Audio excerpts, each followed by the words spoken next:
What up, YouTube? How's it going? Morning, morning, morning.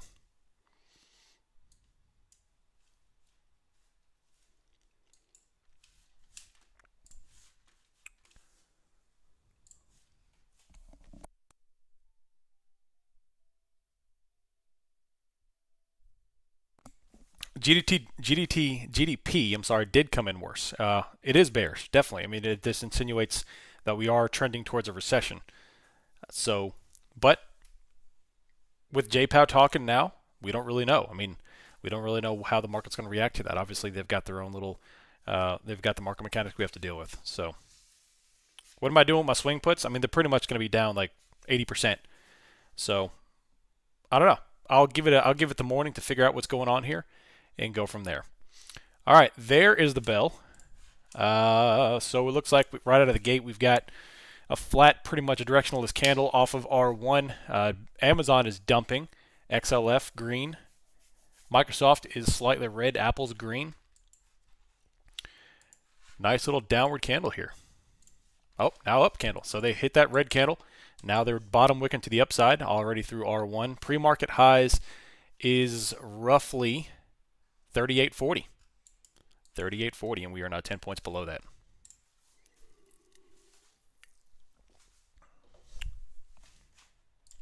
So what up, YouTube? How's it going? How's it going? Hey, top wick that candle, green, from down to red. Still in between R1 and S1. No real movement here. I'll reiterate what I said in pre-market. Stop clinging to 2 point candles. Everyone's like, oh, things are dumping. I look up, we're only down 2 points. Zoom out. Go to the 5-minute, go to the 15-minute, go to the 30-minute charts. In fact, after you take a trade, I recommend you switch to at least the 5-minute chart, at least if not longer. So once you enter, switch over to the 5-minute and stop clinging on to every candle and start looking for patterns. You want to hold longer? Look at longer time frames. I think it'll help you not be shaken out by individual little oscillations in a 1 or 3-minute candle. That's just my 2 cents, though.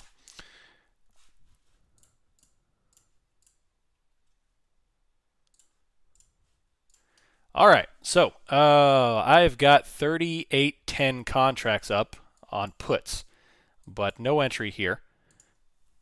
Trying to figure out where we're going. That's a nice little dumperoni right there to our S1.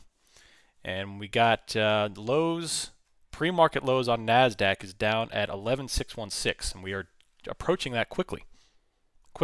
Now we're red. Top wick candles all around. Watch out for 3,800.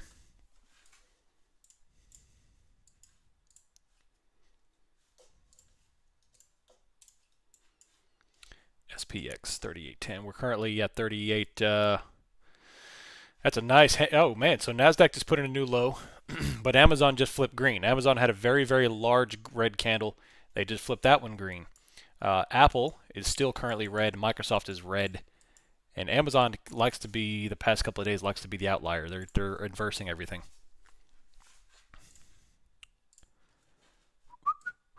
So the swing puts are down only 4%. All things considered, that's not too bad. I'm only down 3% now. So I thought they were going to be smoked. So nice. I'll take that. I take that as a win. All the way down. Let's see what happens if we can drop through 3,800. Currently looking at 38.10 puts at the moment, which are almost at the money. Almost at the money. I got 40%. Nice, Alpha. In the money soon. I hope so, Spider-Man. Hey, look, Batman and Spider-Man both commented on top of each other. Man, look at this nice red. Look at this nice red. That's a nice boulder. 38.13 coming down to S2 already. Watch out for S3. That is a strong, strong level. This is dumping on the nice little GDP numbers.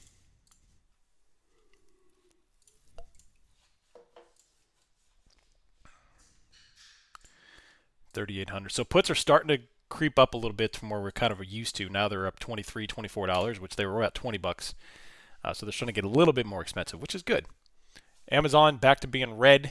XLF is dumping. Apple, Microsoft, all the big dogs are dumping. What are the bonds doing? The bonds are now green and climbing. VIX is nice little pop, and the 10 years are hovering about 3.2. Like this nice little dump. 11,590 on NASDAQ. VIX is up.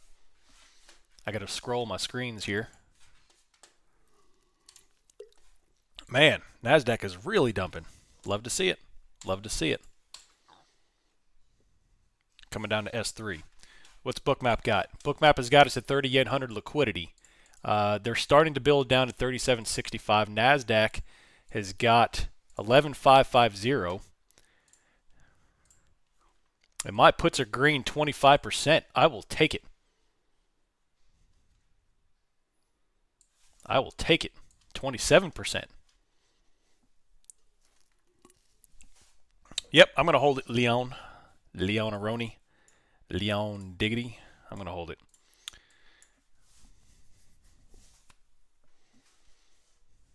Lebroni. Leon Brony. Keep it coming, baby. Keep it coming. All right, 40%.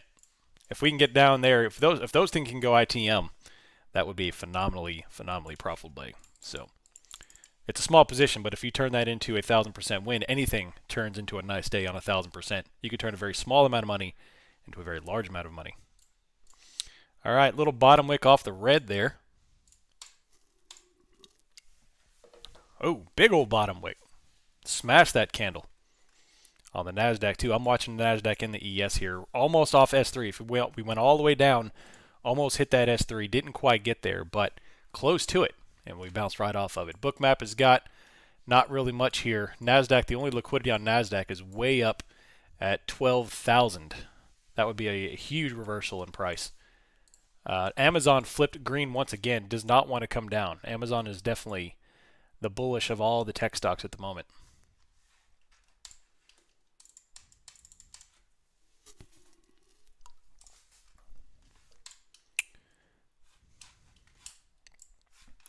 So with the small position size here, I'm pretty much only going to be able to scale out once and still have runners. So it's just not that big of a position size. So if I do elect to scale out here on any green, it'll only be a one position scale out, and then the rest will be a close the final once I do select to close the final. Nope, not yet. Amazon is beast mode climbing. New high of the day. Everything else is climbing up. Rage fest. And the position's back to being red. I was up 27%. Now I'm down 3. That's okay. Intent.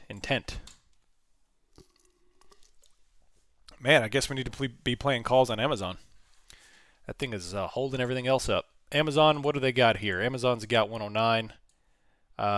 Liquidity all over the place on Amazon. Larger though, huge. Wow. Phenomenally large level at 100. Phenomenally large level at 100. 700,000 down at 100. So we'll see. 109. They get up to 109. We'll see what happens.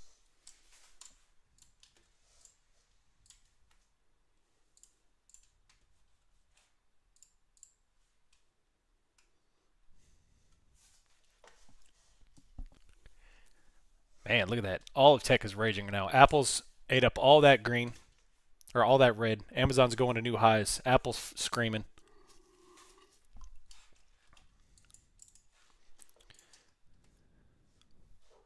Huge green candles. All right, so Amazon just ate up through 109 liquidity. I don't know if they're going to 110 or not, but they've got a lot of liquidity at 110. But there's a phenomenally large level at 100. Phenomenally large level of 100.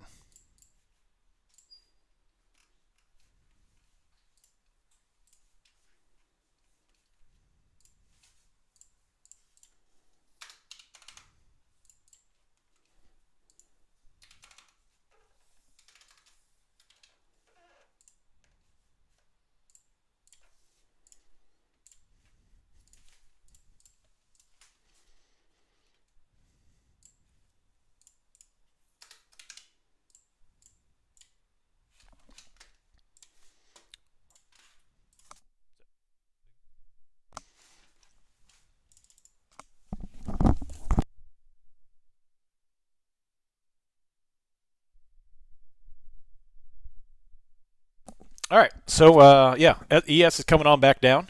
as is NASDAQ. July 8th 100 puts on Amazon may be a good play. They're only 73 cents right now. July 8th 100 puts may be a good play. All right, Amazon's still going. Nice little top wick across the board here on ES and the NASDAQ.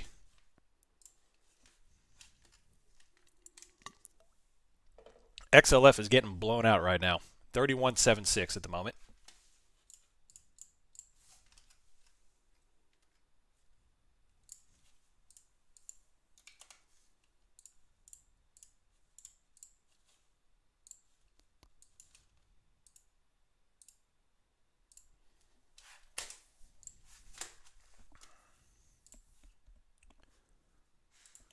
All right, look at that.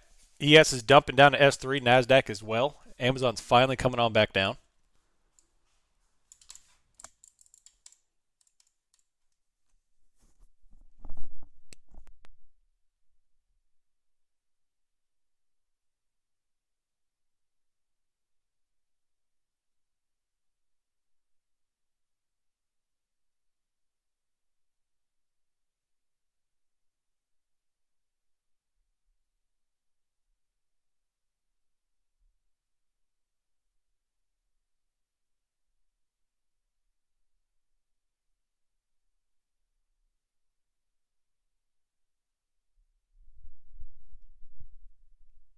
All right, down to S3. Meta's new low. Amazon's coming back down.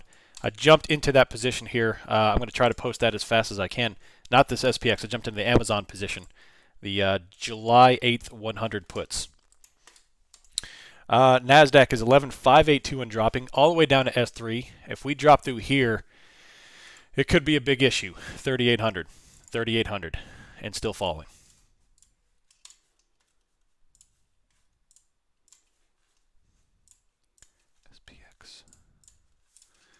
All right.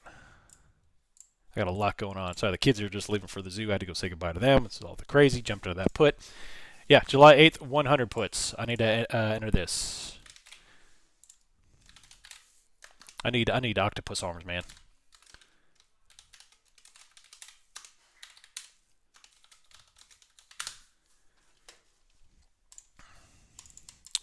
All right. Amazon's falling. Apple's still green. NASDAQ is trying to bounce off 11,602.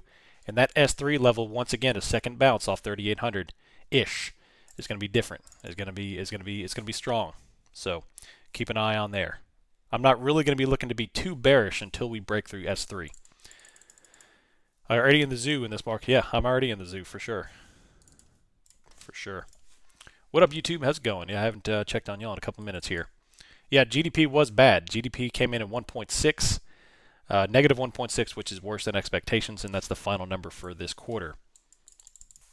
So, crazy, crazy stuff. That fill was, let's see, what was that fill? 73 is what I got filled at. 73.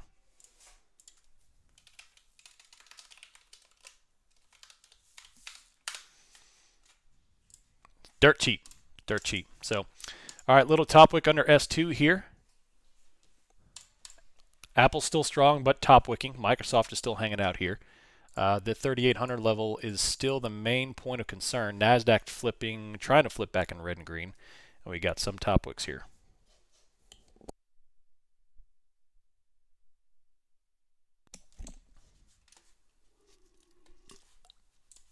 The swing puts that I took yesterday are up 4%.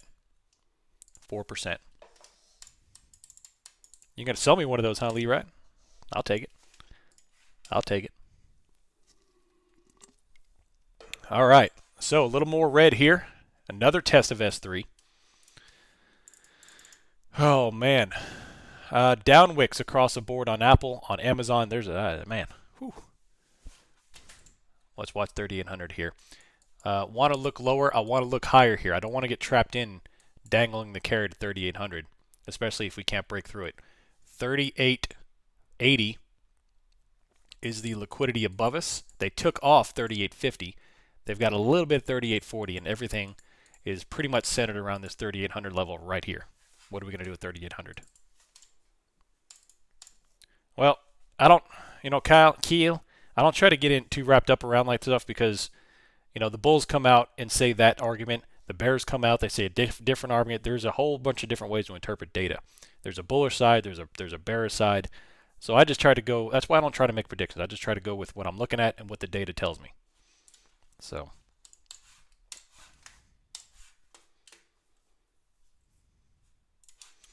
we're still hanging out here on S3. Still hanging out on S3 here.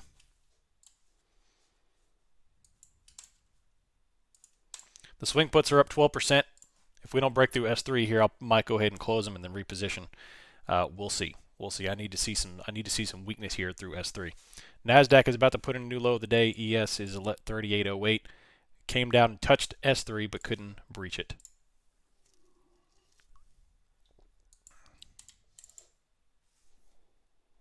What's the delta telling me about the swing put? S3. Line in the sand. S3 right here. Got to figure out where we're going. June 29th SPX. At the money positions are currently about 18 bucks both on the calls and the put side. So what I'm going to do is I'm going to bring up 3805 calls. I'm not looking at taking them just in case we can't breach through S3. If we do breach S3, I'll switch over and I'll take at the money puts and come on down. But I need to see weakness abroad. XLF new low.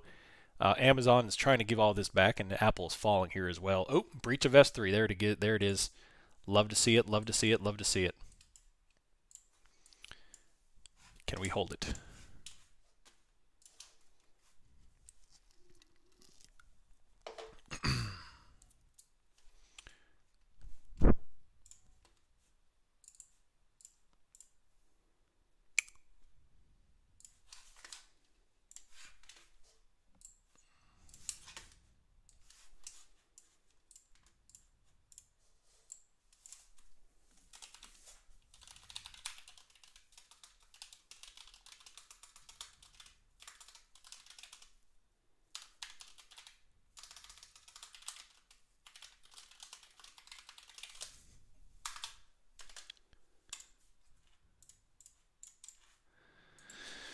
All right, big bottom wick here.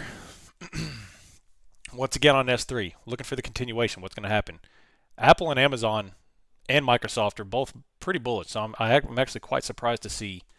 Nasdaq down so heavily, because those are down big time at the moment.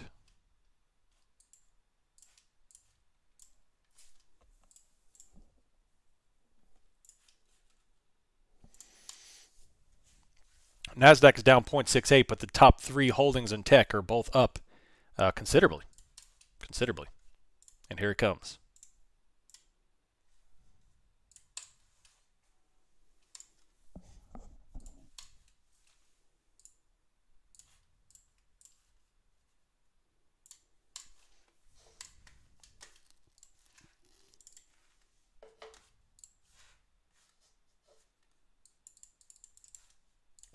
There's the big green right there. Didn't take the call though. 3805 are now up. That would have been a nice. Apple new high. Amazon, it's about to put in a new high again. XLF is green. Microsoft just flipped green. Tech is very strong at the moment. Amazon's up over 1% at the moment.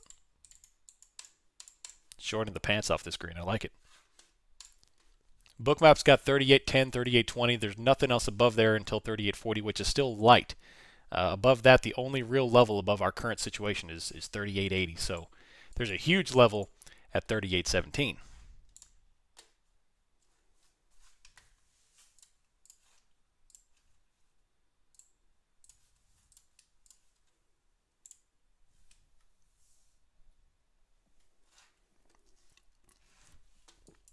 And this is what I got here on Bookmap for ES. You'll see this big level. What's my thesis on Amazon? A lot of weakness the past couple of weeks. There's a huge layer of liquidity at 100. The consumer confidence came out. It did not look good. And then we have GDP's retreating. And I think this level here, this big pop, it could drop here. So they're super cheap. They're 73 cents for $100 puts for July 8th, which is a week and a half out. So I like it. I don't have a stop set on them yet. It'll go by price action. If today turns into a stupid bullish day, then I'll probably go ahead and close them. But I just don't expect that. Anything, it's really based on expectations. If I see anything unexpected happen, I'll go ahead and close everything out. But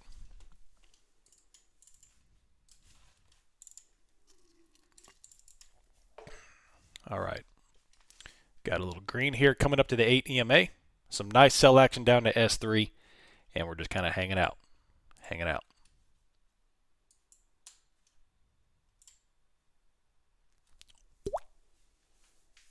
I trade. Yes, I'm streaming on YouTube, so I posted the link in the market analysis channel. 138.28 Apple. I need to look at what are the bonds doing here. Bonds sold off. Everything else is pretty hanging out here. So bouncing off S3. That's two tests of S3 we bounced off of. And now we're coming back up to the 8 EMA through the S2. Apple's still at the moment pretty strong. Pretty strong. NASDAQ is down 0.42, where most everything in NASDAQ is up heavily. So, interesting action.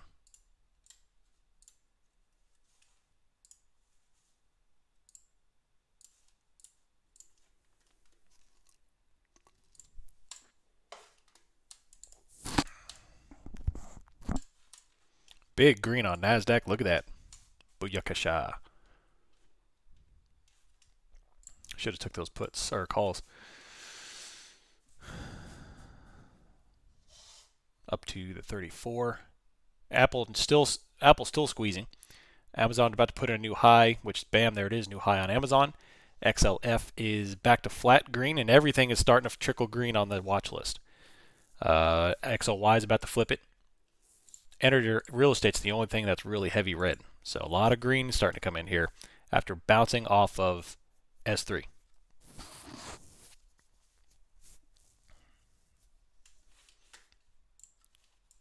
$39.30 here on ES, ate through. There was a huge level at 38.20 on ES that we ate through. So that's gone.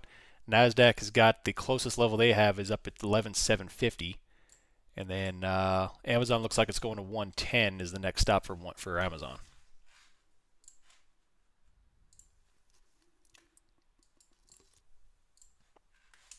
Straight green on ES.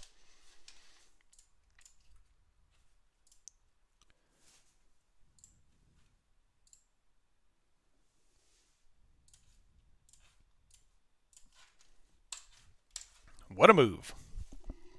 Right back up to the day's highs here, pre-market, up to S2 off of S3. Strong demand zone.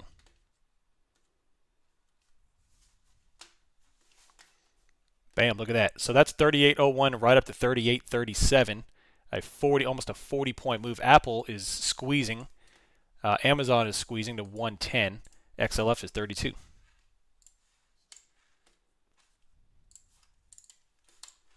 Booyah. Bam. Killed it. So now the swing puts are crushed, which is fine. It's small.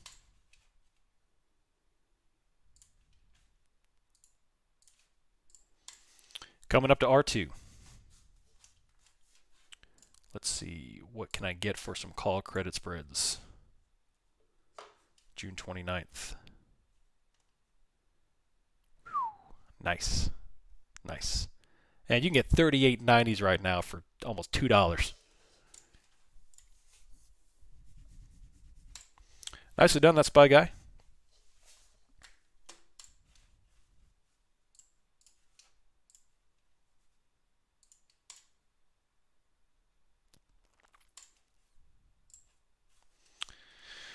All right, so all of tech is screaming here. Apple's up 1.3, Microsoft 1.3, Amazon's up 2.2, and climbing along. Tesla is the only thing that's really weighing things down, but they're trying to come along here. XLF just put a new high of the day here too.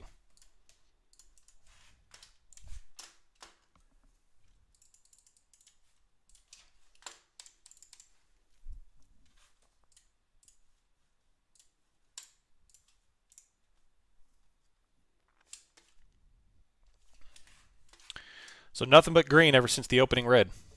The typical old sell-off and then jump.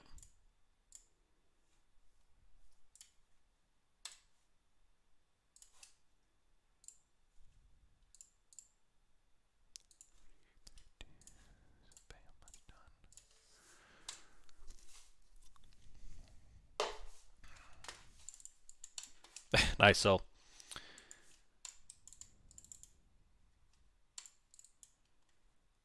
Yeah, we're way below. We're way above pre-corona highs. We're way above that. If we were at pre-corona highs, I would not have such a strong bearish thesis.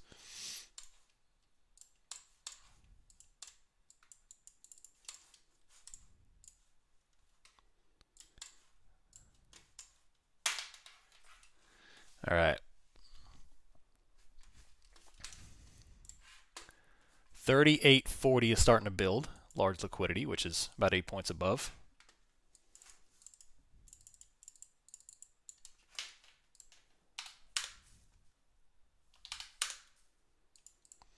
A lot of top wicks here on the 15-minute chart just under R2, even back in pre-market. We had several, 1, 2, 3, 4, 5 15-minute top wicks just under R2, so just be very careful here.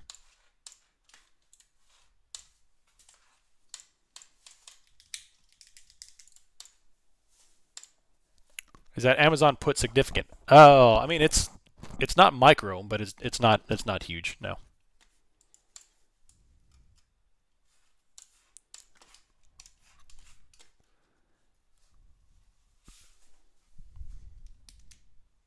That's all right. So downside, upside, we're right back to the open, and in between S1 and R1, we're net flat on the day. So let's see what happens.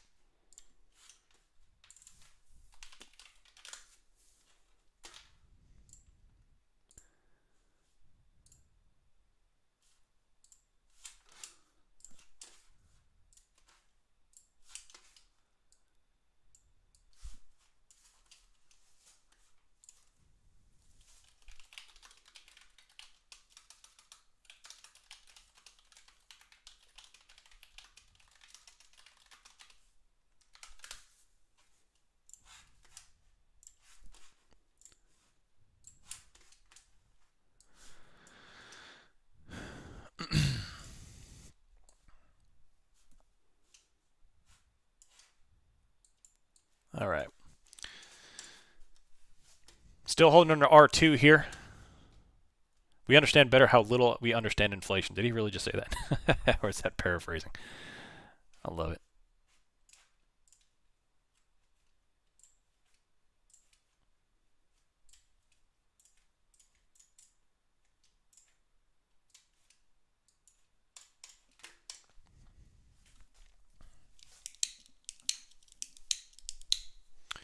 Yeah, I agree. Yeah, right now, moving averages are pointless until we start picking a direction.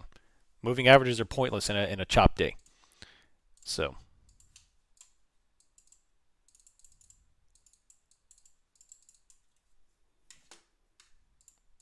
shouldn't today be more inclined to downside?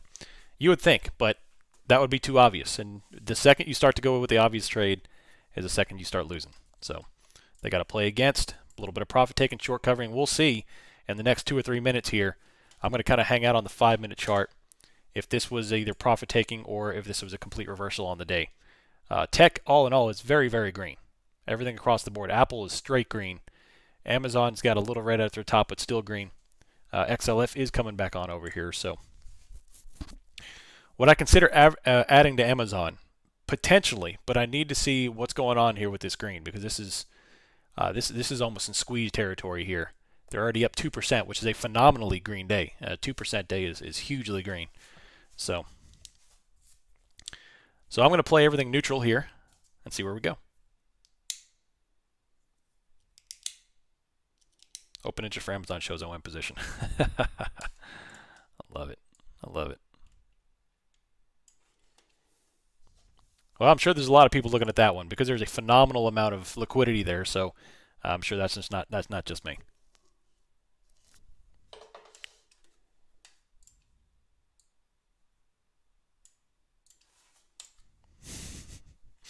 Y'all are funny. Y'all are funny.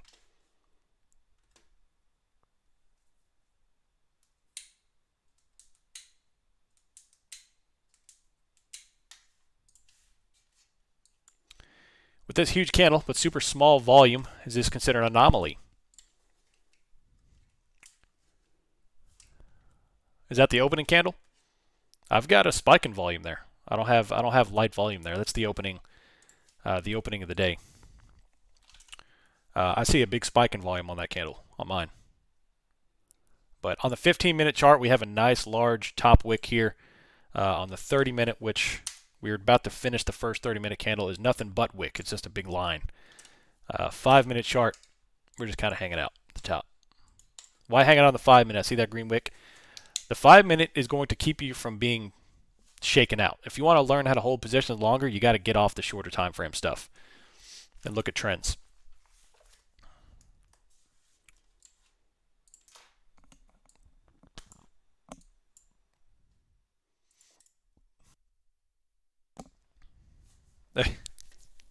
I know, right? I wish we had a pilot in here.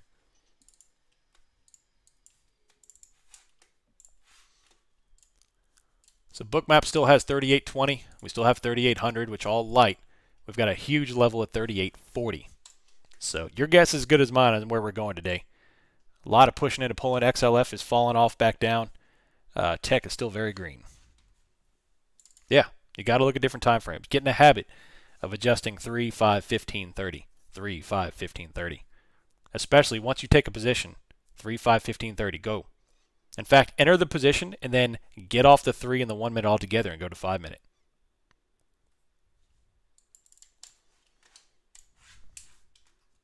Any tips for not revenge trading? Don't trade. That's the best thing. If you feel that you have to come back green, you got to get break even, you got to get your money back, get out. Because every time that I think that, I end up losing more money. And I'm like, man, if I would have just sat here, I only would have had that loss. And now I've got this loss, and this loss. And now I'm down this much. When I could have just been down just a little bit. And in hindsight, it's really not that big of a deal. It's all about perspective. So.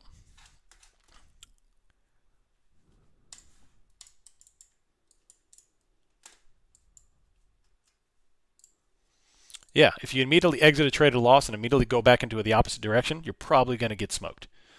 Because the market does like to push against the grind. So that's why, taking puts here, calls here at the top and the bottom. Like you take calls at the bottom or puts at the bottom. Oh, that's wrong. Now I'm going to take calls. And you end up taking calls at the top and they just reverse you back and forth. You end up taking 3, 4, 5 losses in a row and you're destroyed. So.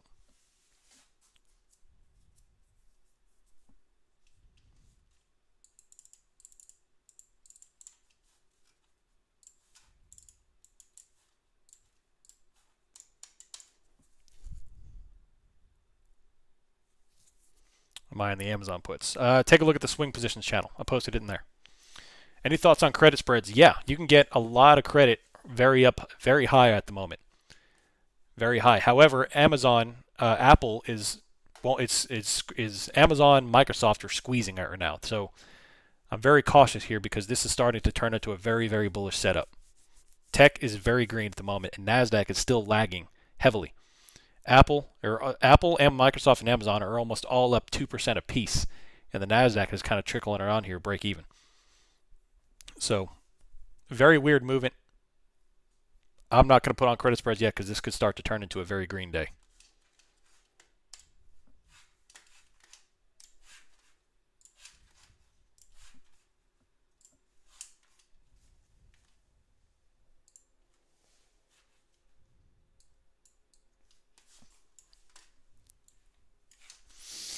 Apple's still squeezing high from 136 to 140. That's a 4-point move. Microsoft is still green, squeezing. And we'll see what happens here. We're back up to R2 now. That's just like that. That's a 40-point move. Two very volatile opens.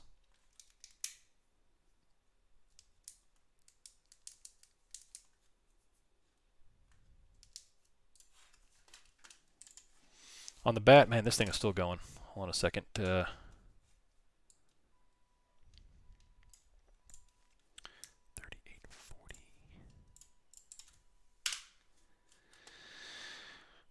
Yeah, that's an increase in buy volume. Strong bull hammer right there. Still rejecting R2 again, though. They could be. They could be. We'll see if we have above R2. If we start taking out overnight highs and daily levels, that's more than short covering. That's an obviously bull day, but the numbers that I'm seeing on tech are telling me that this is more than just some short covering here. So right now I'm going to pull up 3840 calls to see just in case we break out R2 here.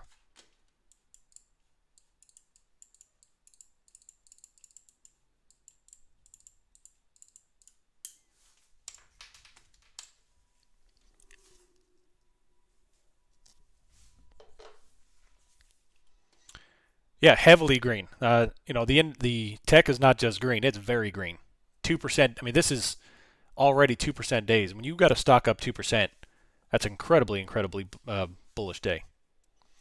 So let's take a look here at.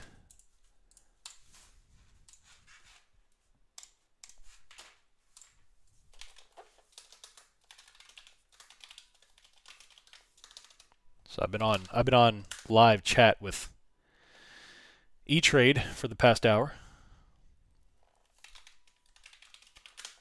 For like the umpteenth time in the past week and a half. What about a put credit spread? 37.60. Let's take a look. I was very much against put credit spreads this week, but on this market here, you never know. We'll see. Above us, you can get 38.90s for a good credit, and you can get 37.60s for good credit.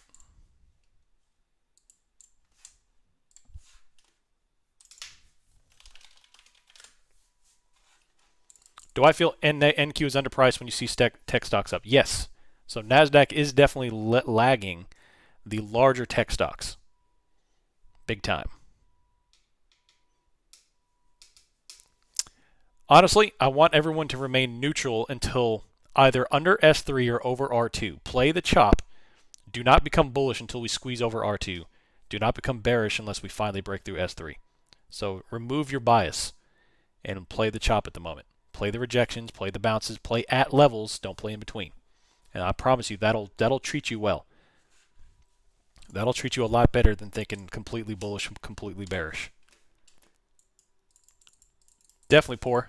Yeah, so tech is up. All the tech stocks are up heavily. In fact, look, Amazon just blew out again, and Apple's starting to come off, but we're still kind of hanging out. So very weird day so far.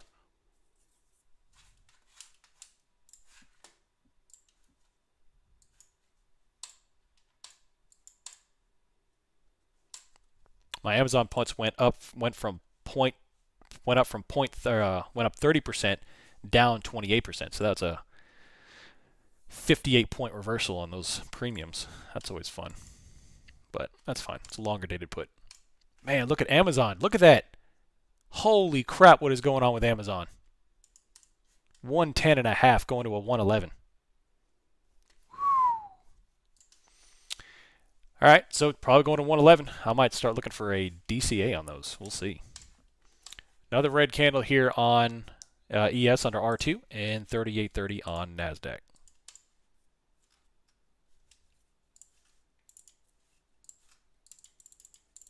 Apparently. I mean, come on. That is a huge move on Amazon.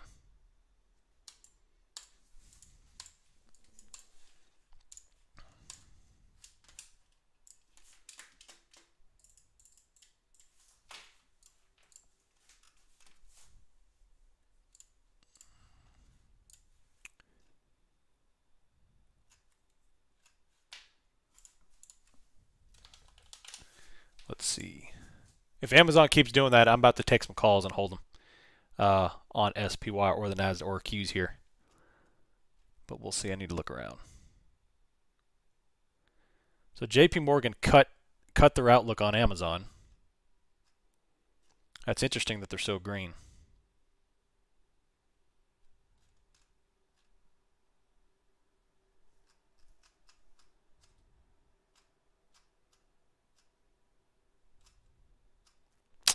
Nah, I'm still hanging on to them. So, yeah, check Wall Street Bets. Powered by human tears. Yeah. All right, some more green here on the S&P and NASDAQ too.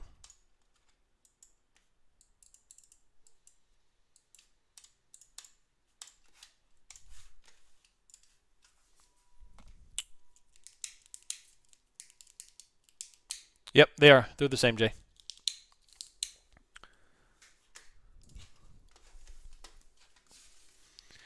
Yeah, I've got Bookmap on it. I've got Bookmap open on Amazon now. They cleared out. They had a large level of 109, 110. They cleared both of those out. They've got another level of 112, but all the major liquidity is definitely lower. Majorly lower. So, we'll see. Are we going to do this again where we ask me 78 times if I'm still in puts?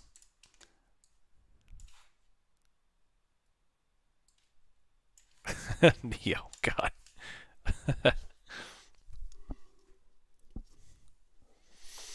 Neo puts. Y'all are killing me.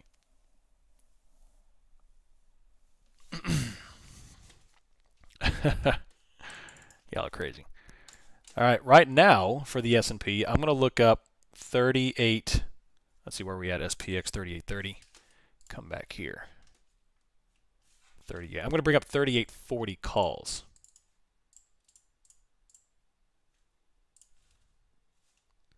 For a potential there.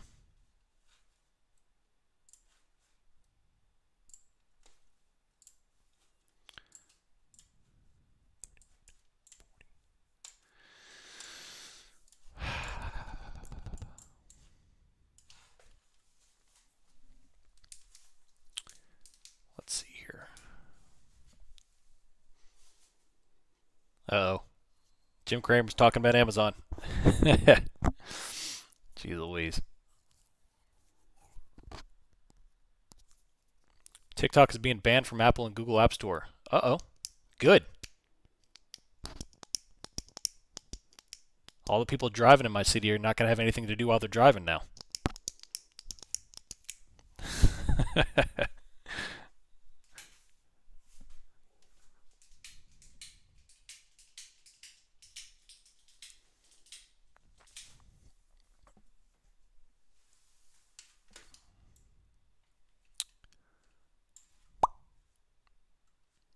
Coming up to R2. Coming up to R2. That's what somebody said, but I mean, I'll go ahead and tell you. You know, just if you're in the military, you've probably had briefings on TikTok before, but they are literally their whole purpose of TikTok is to mine data. That's it. And they had to do something to get people involved, so they created this movie interface, the video interface. But all it is a data mining app that is fronted by girls dancing and videos.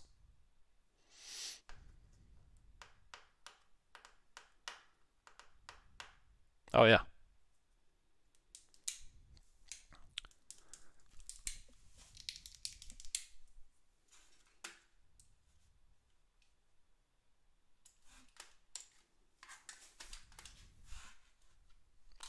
All right, 3840 large liquidity, still going higher there. ES is about to break through R2.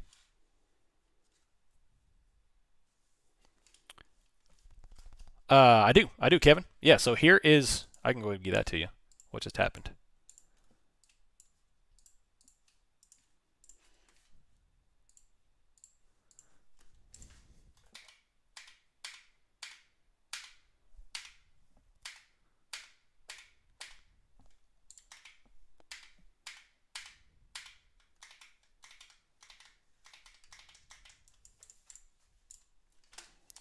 I don't know what that crap just happened. Oh, there we go. Okay. So another rejection off R2.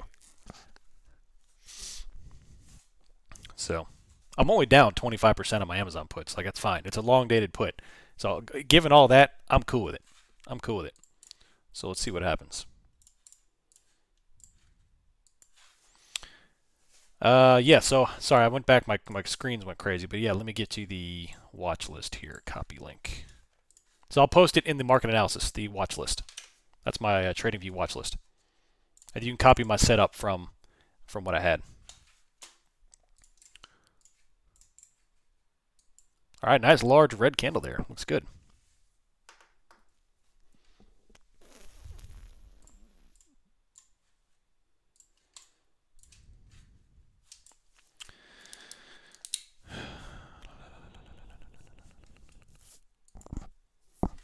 Let's take a look at Tesla. All right, so we're coming off of 38.40, big rejection on R2 and coming on down.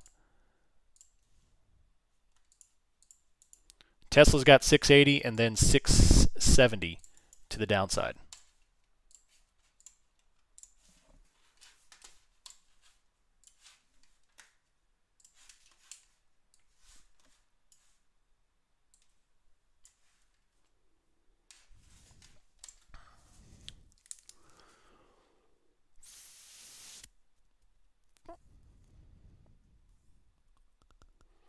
Yeah, there's 2 Prime days coming actually. They announced 2 different Prime days. They announced the one next week and then once the one or 2 weeks from now and then one later on this quarter.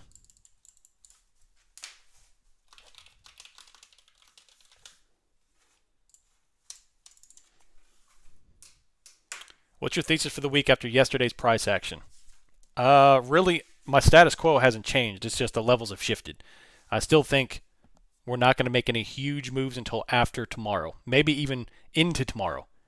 But I think between tomorrow, I would say right around noon tomorrow and into Friday is when we're going to have a larger move. And then next week, I think we're going to have a larger move to the downside. And that's honestly today, I would very much welcome a move up to back to 3,900. I would welcome a huge bull rally today because I want to be able to get back into some long dated puts.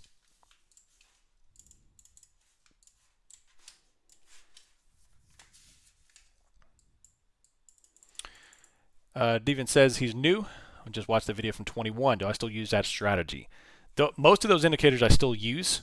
I've since changed a little bit. I've adjusted some things. I've taken some things out to go for this market. The biggest question is like, do you still get $2 premiums? Not necessarily. The market's kind of shifted a little bit with the volatility being this high. So that video was based on a volatility of the VIX being like 12, 15, 17. Well, the VIX is now hanging out at 30 and 25, so the premiums are a lot different than it was when I made that video. But for the most part, everything's fine. All right, nice large red candles here down to R2. XLF is trying to come on back down. I'm telling you, man, I still think this Amazon's a good play. Man, look at this nice large red candle.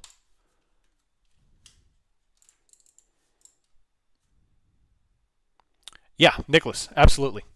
Absolutely. If we do, which it doesn't look like it's going to happen now, if we do get back up to 3,900, absolutely. Absolutely. So, but look at this. So we're all bulls and bears today, but how about we're just sideways? We bounced off S3. We just rejected R2. By the way, the levels this week are been on fleek. On fleek. I think is it fleek? My kids told me that. Is it on fleek? Or is that old? I don't know if that's old.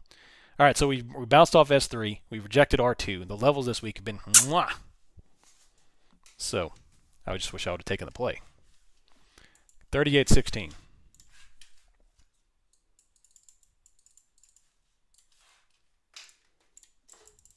Still good use of it.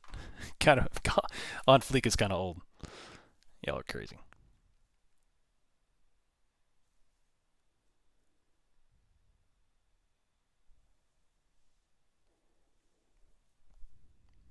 See, now I'm only down 13% on these puts. Ain't no big deal. Ain't no thing but a chicken wing. Bussin', is that the new thing?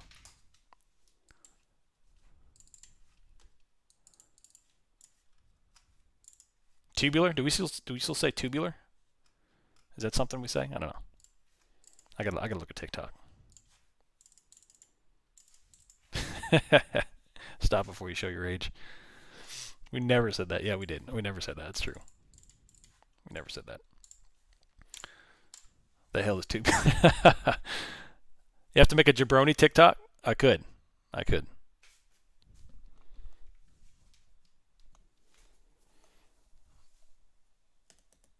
Down to S2.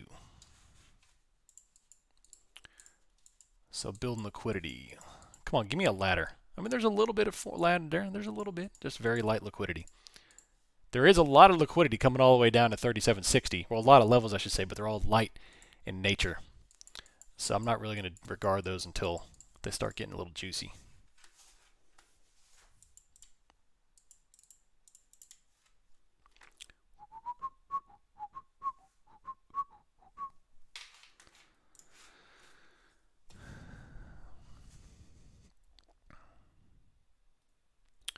For me, August 19th would be considered a long-dated option, yes.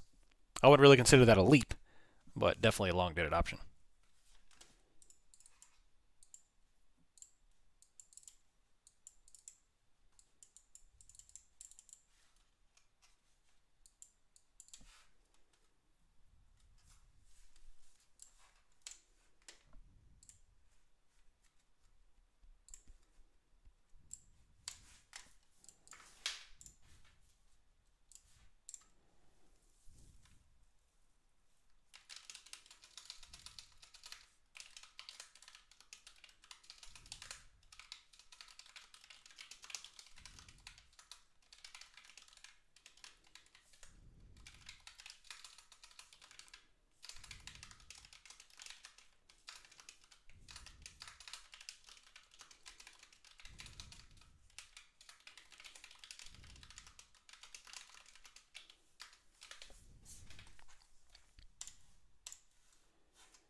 All right, pegging to S2. I want to look around. What are the VIX doing? VIX is chugging along, 28.67. A lot of crazy moves here. The morning has been very erratic the past couple of days. And then yesterday, obviously, we turned into a trend. Turned back into Chopistan again. Chopistan. I love it. What ticker do you use for the SPY? Yeah, ESM is June contracts, which are now expired. So you need to go with ESU22. So who said that? That was Matt. Yeah, Matt, switch over to ESU22, and you'll pick up the September contracts. What was the thought on the Amazon play? I think Amazon's going down in the next couple of weeks. Liquidity, there's a huge amount of liquidity at 100. I had to choose between July 1st and July 8th contracts, so I elected to choose July 8th. The puts are very, very cheap. They've had a lot of weird moves the past couple of days. So consumer confidence took them out yesterday. But for now, I am neutral between R2 and S3. I'll just play the chop.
Nice, Cal.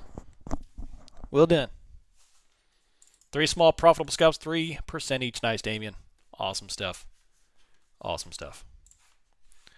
Liquidity, 3,800. Right here. We got 3,840, 3,800. That's it. There's a lot of stuff sprinkled in between, but those are the overwhelmingly large levels.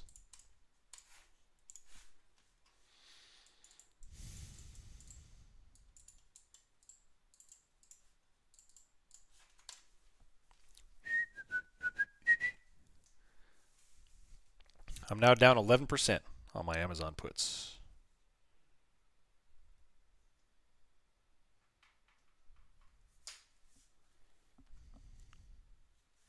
Just dropped your phone and cracked it.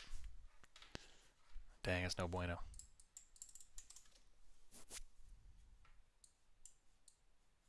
There you go, Kunai. Yeah, if you blast your favorite, if you get your daily goal, man, take it and run.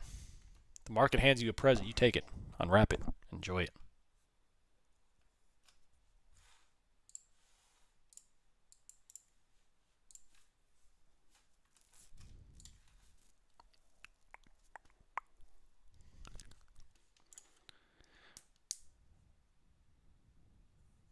Pre-pandemic world low inflation gone for the time being.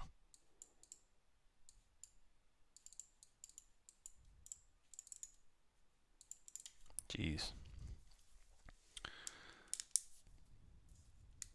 Nope, right now I don't see any trend. We're chopping. We're chopping.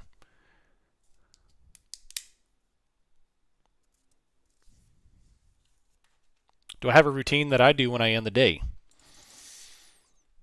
Lately, my routine has been literally I'll sign off, I'll grab me a water, and I'll go swim laps in my pool. That's pretty much what it is. I gotta get out. I have to get out of the. I'm an outside person, so the fact that I'm even inside most of the day is a feat in and of itself. So yeah, but usually spend time with the kids, play with the family, stuff like that. Huge, huge freaking green candle showing up. Right back to S1. So a lot of crazy action here. This is erratic. Erratic. Yeah, so yeah, I'm going to play the levels. And right now, the levels are telling me rejection at R2. Again, we've already rejected it several times. So 15-minute chart is Wick City at R2. But Apple, Amazon, Microsoft all about to go for a new high here. What did he say now? What did JPOW say now? That's right. Slight response. Jeez Louise.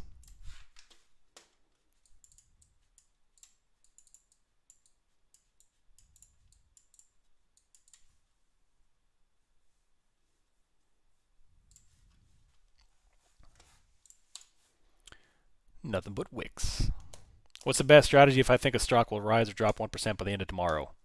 Either straddle or a strangle. Strangles will be more aggressive than a straddle. Straddle is a little more conservative.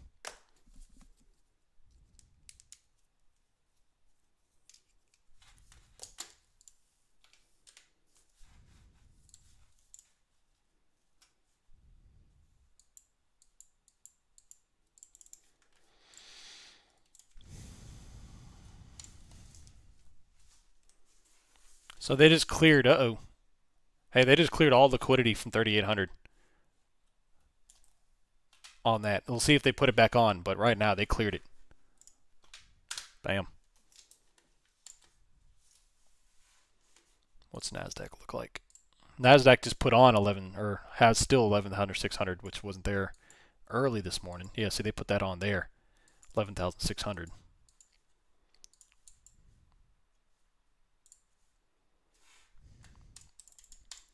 They took it off. They took the liquidity off. Canceled their orders.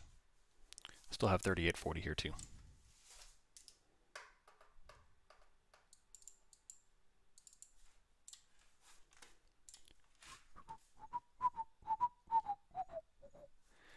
What's up, Mima? What is the bubble red and green on your map? That is Bookmap. And those red and green bubbles are the buy orders and the sell orders and the orders coming in. When you say clear the liquidity, how are you interpreting that? I think that is a bullish thing. When they take off all that lower liquidity, you have to think those are open orders. So if they take off all those orders to the downside, what does that tell you? They don't nearly suspect the market's going to go that way.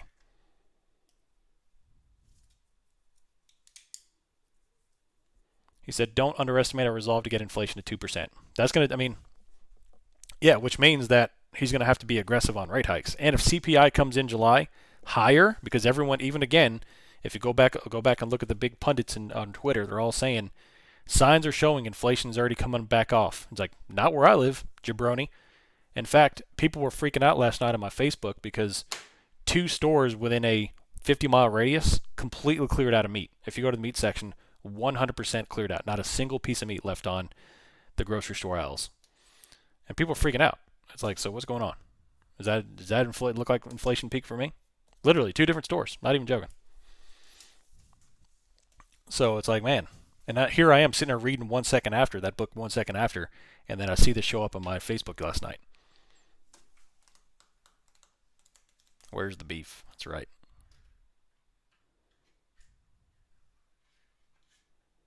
What do you think about creating a FAQ page? We've got one building, but yeah, I think it's a good idea. Facebook infiltrate. It's one I've had. It's one of those ones that I never use. It's got like no data on it, no nothing on it. But yeah. J-Powell's comments have the past couple of weeks have always been bearish, but yet we still just keep on doing it. Hey, by the way, I heard Arby's has a fantastic hamburger. Is that true? Has anyone had it? I haven't had it yet.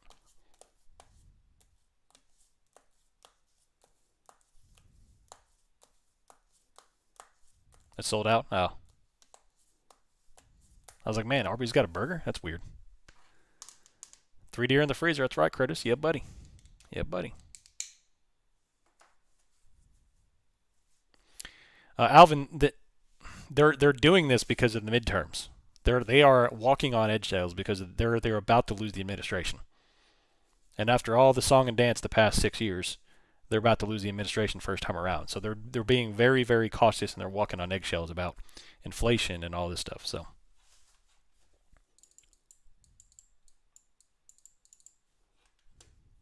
Oh man, I love me some Texas Roadhouse.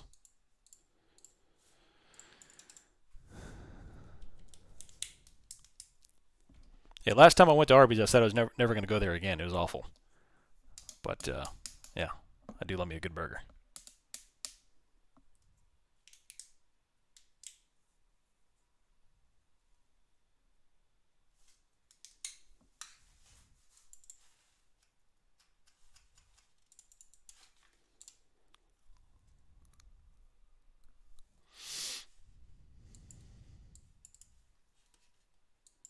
Oh yeah, they got Longhorns. The only thing about Longhorns is that they cover everything in like a gallon of butter, which I guess that's everywhere you go. But it's like I can make freaking hamburger steak taste good if I dip it in a gallon of butter.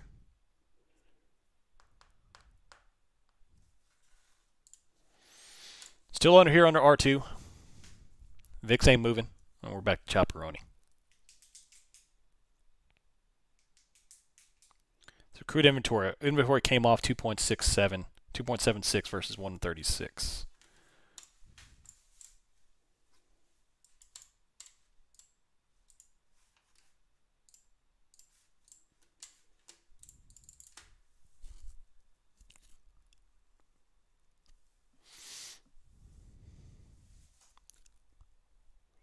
Oh, nice, Scrub Lord. Do you do any shipping, mailing, what?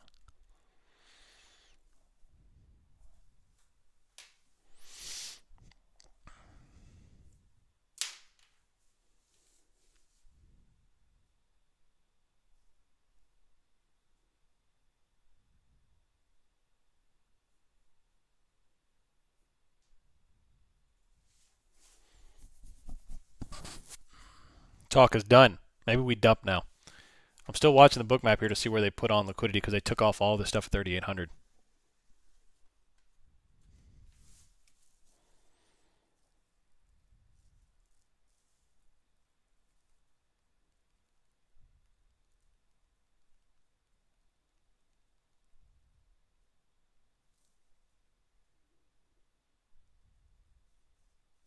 Large green on the old NASDAQ.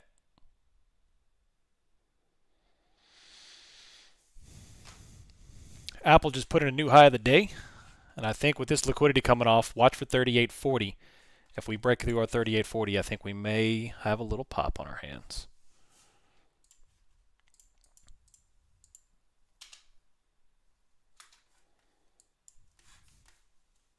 Let's take a look at the Apple.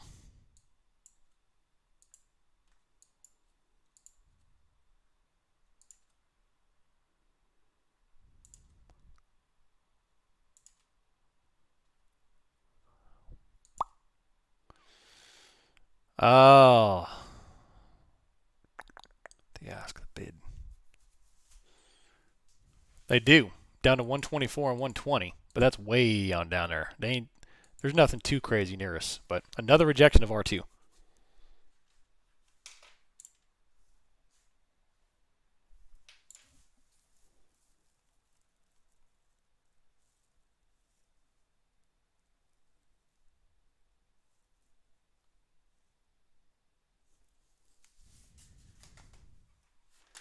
So I'm going to switch over to the 15-minute charts.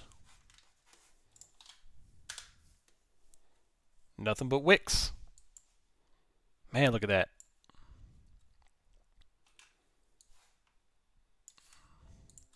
Look at these wicks on the 15-minute. Look at that. Wick, wick, wick, wick, wick, wick, wick, wick, wick.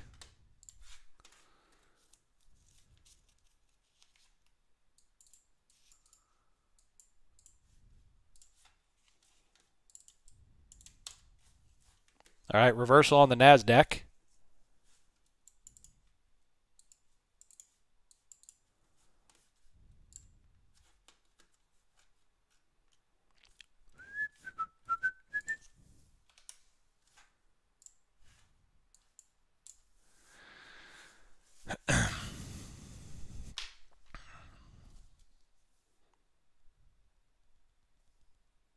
We have 1 hour until UK closes, and we get another top wick here.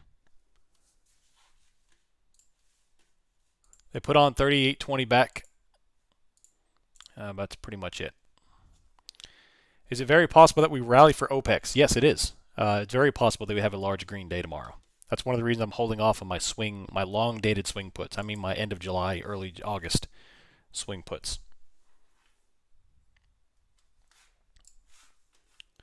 Because tomorrow is quarterly Opex, which could be phenomenal.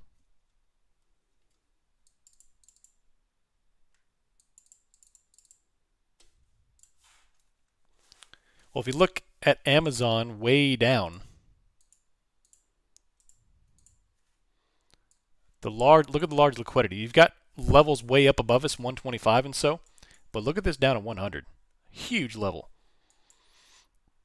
All the short-dated stuff, all the close stuff is lower. So that's a massive amount of liquidity right at 100. And if these puts, if this position goes to 100, these puts will pay phenomenal returns. So I'm just see what happens today.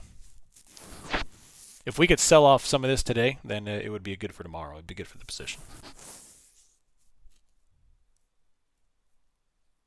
I meant close and strike, not short dated. That was a misspeak.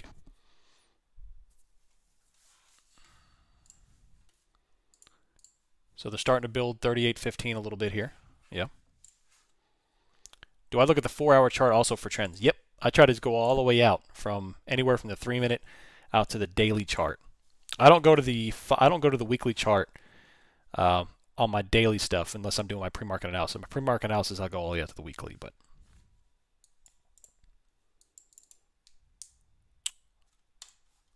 Oh, at 2,000? They did 20 to 1, right? So look at this red candle. The Cheez-It Tostada from Taco Bell. I don't even know what that is. Either way, I would put it in my mouth. 1 out of 10. I'd eat it. How to calculate the potential profit from outside the money options. You can use an options calculator. E-Trade has one. It's not crazy accurate, but it'll get you in the ballpark. It scratches that itch when it's 2 o'clock in the morning and you want to figure out where your premium might be based on the current price action.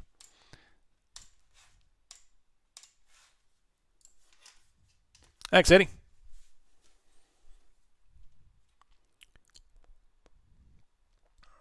What are my expectations for July CPI? I think we go up to 9 or 8.8, somewhere around there. Just because everyone is saying it's peaked, and everyone has been saying it's peaked the entire time. And then once I see everybody saying, hey, it's going to come in higher, then I'll say, all right, I might come in lower. It's peaked. But right now, everyone's still saying it's peaked, it's peaked, it's peaked. It ain't peaked. Your mom's peaked.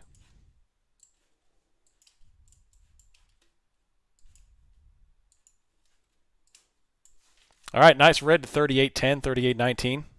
Coming down to S3.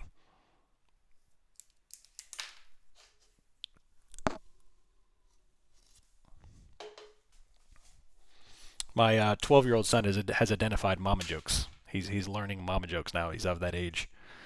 And I have to school him. Like, you're talking to the best.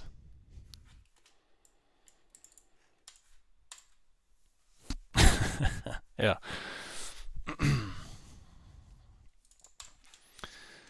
So that was a nice little rejection. Another one. If you could play puts off R2 all day long, you'd be making a killing. Right off R2. Bounce off S3, rejecting off R2, looking beautiful. And another buy up. There's the NASDAQ.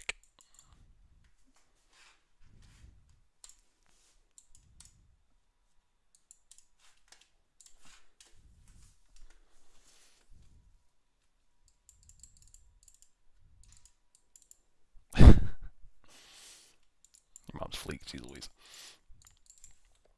Why do I prefer options rather than stocks? Much higher return. Much higher return. A 1% move on a stock price will yield 1%. Options on a 1%. Now, if the stock price moves 1% and you grab a call or a put for that, or an option, depending on your strike and your expiration, obviously, you can yield hundreds of percents on a 1% move. So,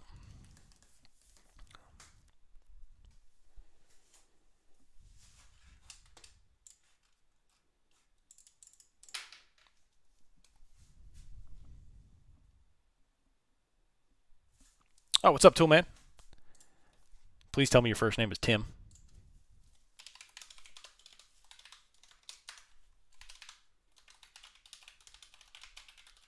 There you go. There's a website. Click on that. You got a couple of different links you can click on. You can click on the membership tabs. The membership tabs will allow you to pick from whatever plan you want to choose. And then if you do that, they'll make sure you go to the login and link your Discord account with the website. And that'll automatically assign you the rules.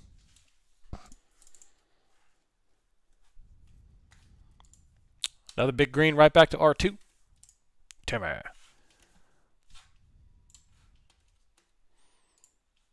And then 38.40 is still the main target here.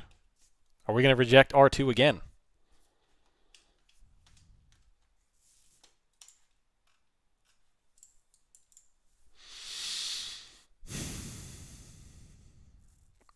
NASDAQ is still very low considering where the rest of tech is. Qs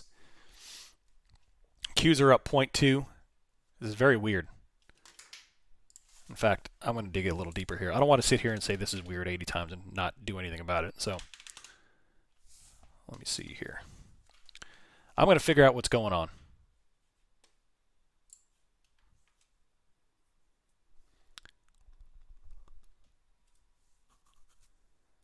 NVIDIA.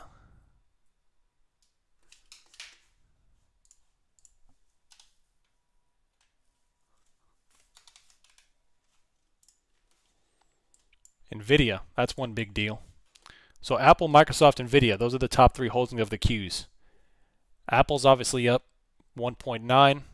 Microsoft is up 1.6. NVIDIA is down 3%. So that's one thing. A little bit of divergence there between them. What's Broadcom doing? That's the fourth biggest holding. So Broadcom is down 1%. Cisco, what's Cisco doing? Cisco is flat. So for now, the only things that are green on the Qs are Apple and Microsoft. So that's causing a little divergence there. But it looks like we have another test of R2 here.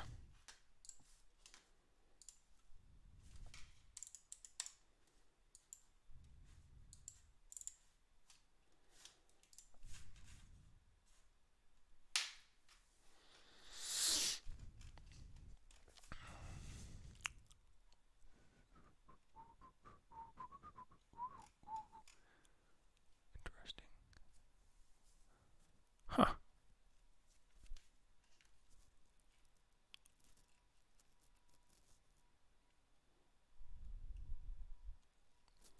Google. Leave me alone. I don't need that. Amazon is the biggest holding, second biggest, third biggest holding of the Qs at the moment. It's weird, man. Yeah. I guess that's it. There's a lot of unders that are down, but this is still quite a large divergence. Either way. I do live streams every day, Monday, Wednesday, Friday for the general public on YouTube, and then including Tuesdays and Thursdays for the Discord server. Apple just put in a new high, and we are bouncing again off R2.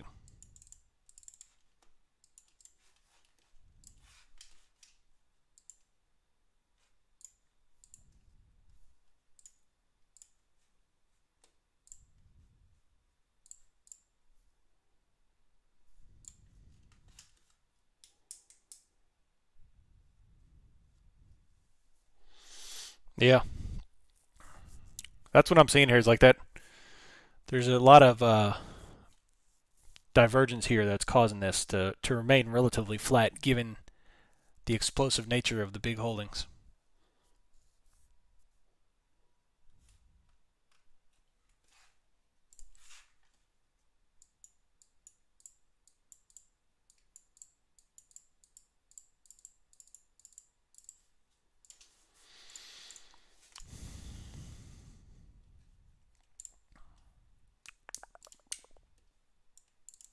And then we got tomorrow. Quarterly Opex. Might be worth putting a strangle on.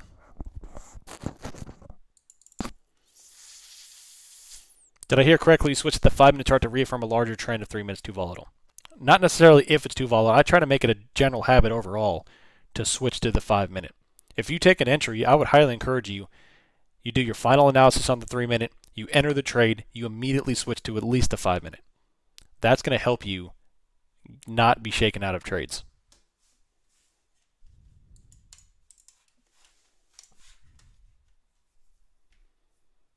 Apple is 140. Apple's squeezing now, 140.6. They are up 2.3%. So definitely rotation into tech stocks for sure.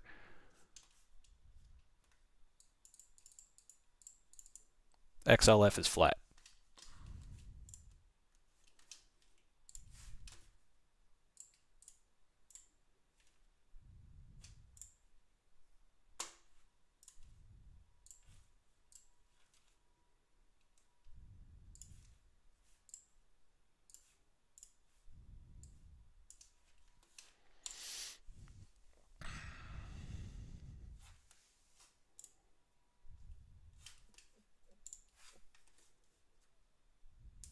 I do, Possum. I do. Or the S&P in general, not just SPY, but yeah. All right, I'm scalping a 38.30 off this R2. I've seen this thing reject R2 too many times.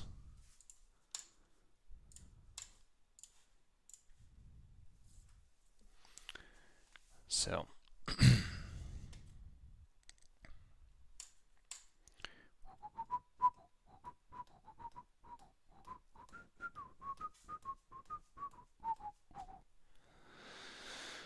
we got liquidity 38.17, 38.15, and all around.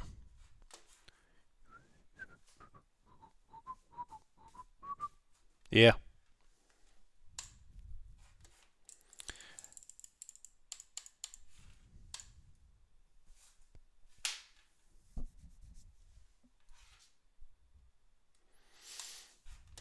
Option chart with 100 each trade is not make a best not to trade it. All right, so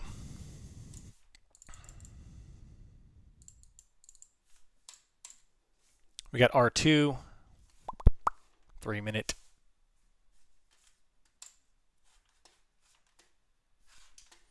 What's the NASDAQ got printed here? NASDAQ still has 11,600 printed. 11,175.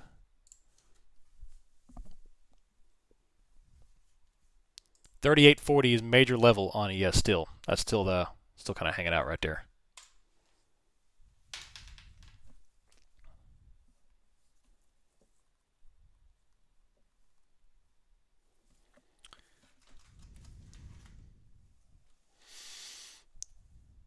The candle whisper.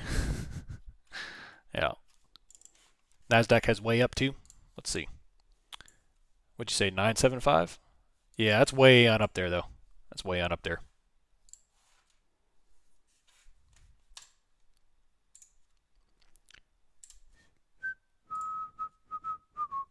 There we go.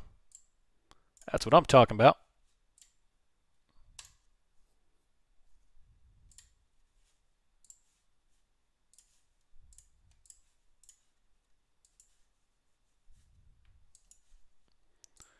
That is what I'm talking about.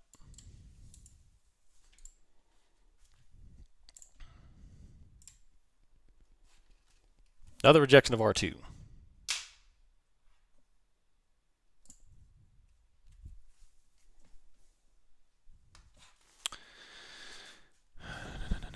Yeah, just puts off R2 all day long.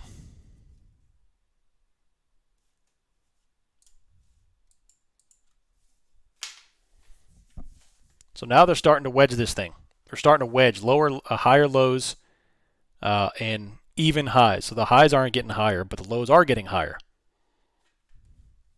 That is not a descending or an ascending wedge. So know the difference. That's not an ascending or descending wedge.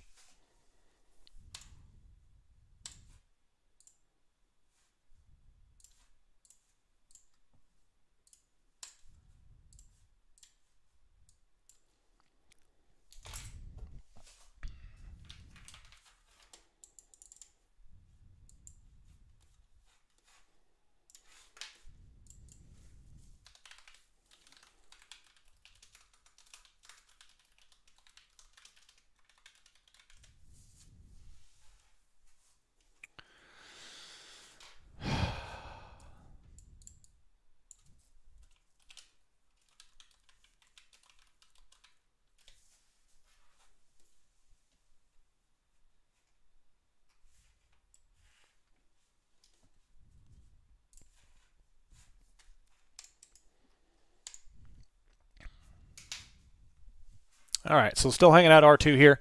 We've got Apple going new highs. We've got 38.40 of massive liquidity here on ES. Yeah, I'll have to go back and look. I'll have to go back and look at the prior Opex, the quarterly Opex. That's the one you want to look at. The last quarterly Opex we had was in March, and it was incredibly, incredibly bullish. I mean, we rallied like 140 points in one day. Granted, it was a different environment. There was S&P rebalancing. There was the quarterly Opex. There was a lot going on that week, and we had like trillions of dollars worth of liquidity injected, and it drove us to the moon. And I remember that day greatly because, oh man, I had a credit spread. Call it credit spread. It was not fun. I think we're going higher here. The red candles are getting eaten up. We are squeezing against R2. I think we're about to pop it and reverse it.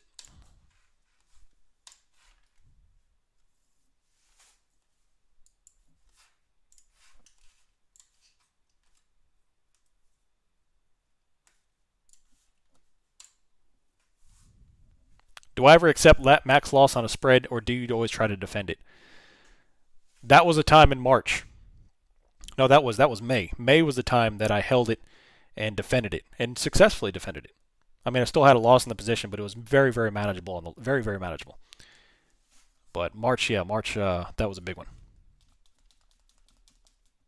But I still didn't take max loss.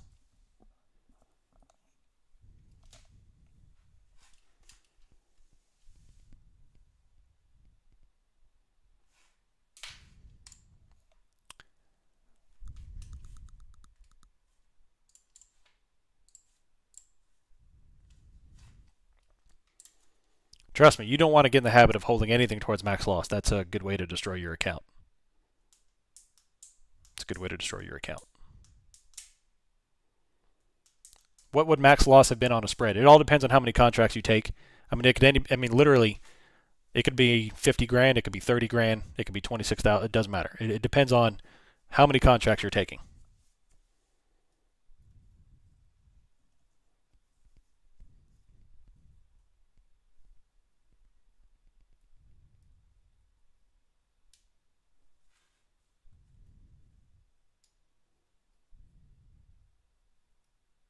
Yep, exactly. Technic. Yeah. Another rejection of R2. Another rejection of R2.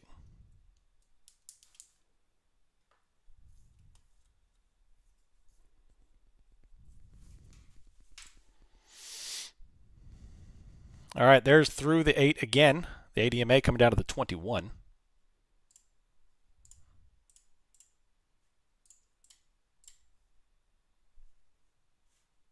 Beautiful trade. Beautiful. Man, this scalp off R2 is just mwah, freaking money. Printing money at the ATM.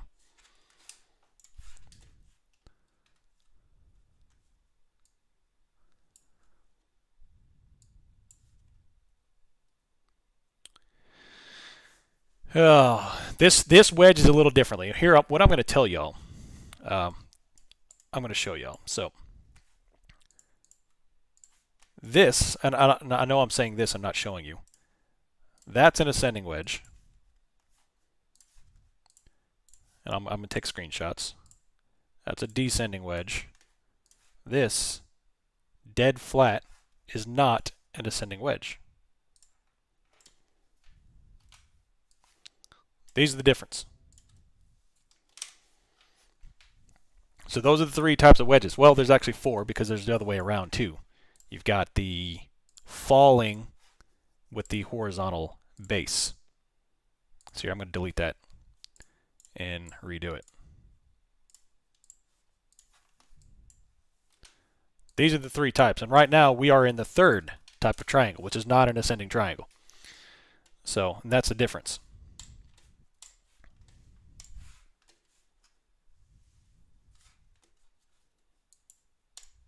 And if you see the difference, you got one's pointed up, one's pointed down, and then the 3rd and 4th option there both have completely flat horizontal legs. One to the top, one to the down. The 3rd option is what we're in now, is where the buyers cannot break a high, but the sellers are getting lower and lower. The bottoms are getting higher and higher. But really, it's all semantics. All it is patterns. It's a way for us to identify price action. So.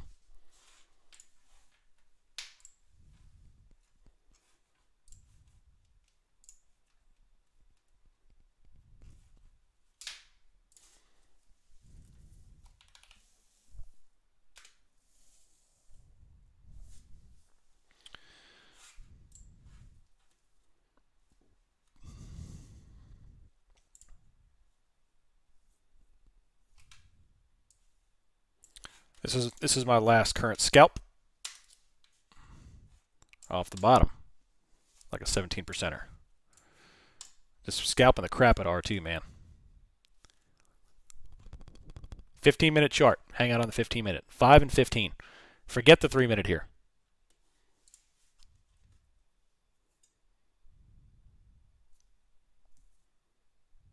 What's the stop on Amazon puts? Right now, I do not have a stop on them. They're only down a little bit. They're not down that much right now. But I am looking for price action. I'm going to let price action tell me when to exit today. After today, I will set a stop. But today, I'm manually managing the position. Man, look at that. Down to the penny, we are rejecting R2. God, I love price action. Love price action.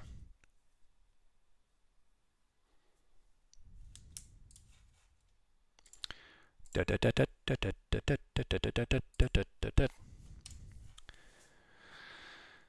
right.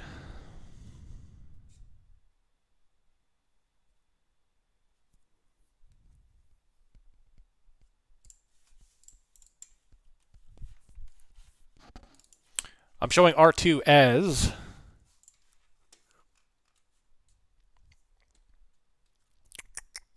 $382.17. 82.17. You're only scalping puts, but you do the call side as well. Right now, I'm only scalping puts. Right now. If we went down to S3, I would scalp calls. But that's what I'm saying. Trade at the levels, not in between the levels. I don't want to trade off the 8 here. I want to trade off of R2. R2 is significantly strong. So the probability says that we are going to reject R2. Now, if we do, if I take a put at R2 and we blast up, that's fine. I'm still trading my system. I was just wrong. But I don't want to be wrong and not trading my system. I want to be wrong trading my system. So I'm going to have to do a write-up on the Amazon puts, aren't I? Would you consider preparing a video or a course to be paid for to go in details regarding price action? No, it's cool. I'm just joking. I mean, I would leave it for y'all. I wouldn't do a paid course or anything. I would do it for my subscribers. But yeah, absolutely. I would. Nice, Matthew. Isn't it a great feeling?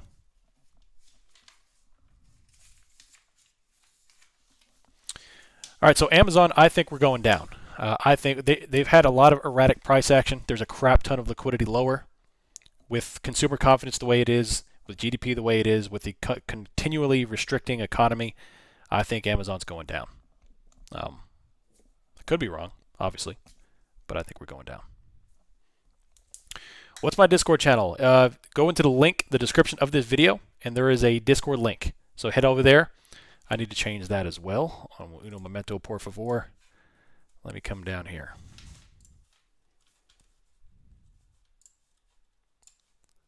Hey, I haven't seen Tinder guy today. Tinder guy.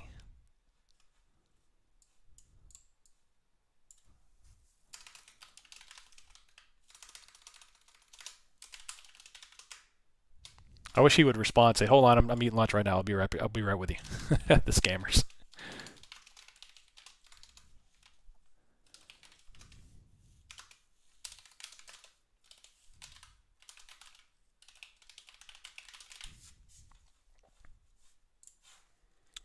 All right.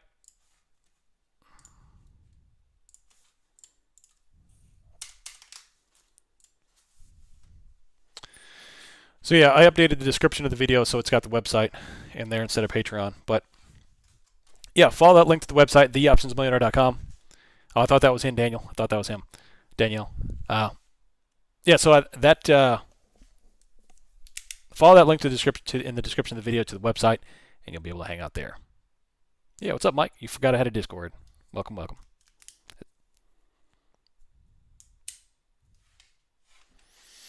And we're hanging out here on S1. What's the latest on the conference? It's in the works. It's in the works. It's in the works.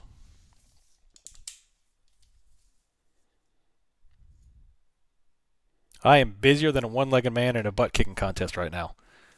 More going on in my life than ever before between family and everything else. So it's obviously taking care of my mom and stuff. So it's been a busy few months. But yeah, the conference is coming. The conference is coming. Thank you, Bouncy. I appreciate that. Oh my gosh.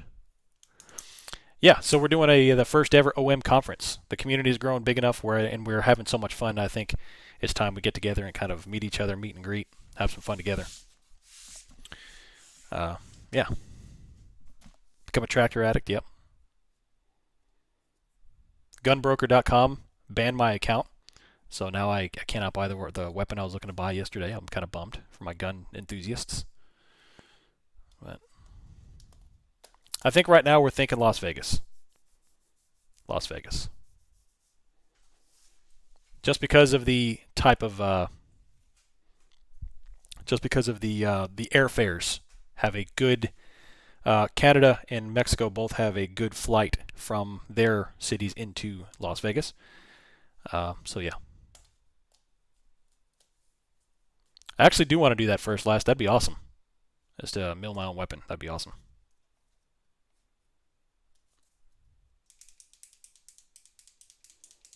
OM's Jabroni t-shirt.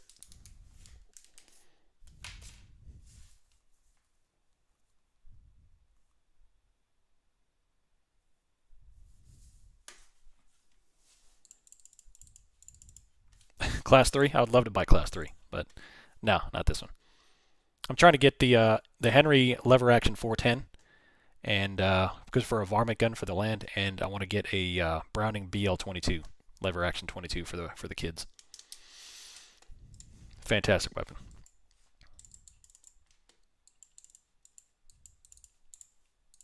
Jabroni merch is inbound, I promise, and I'm not getting the Iron Sheik's permission.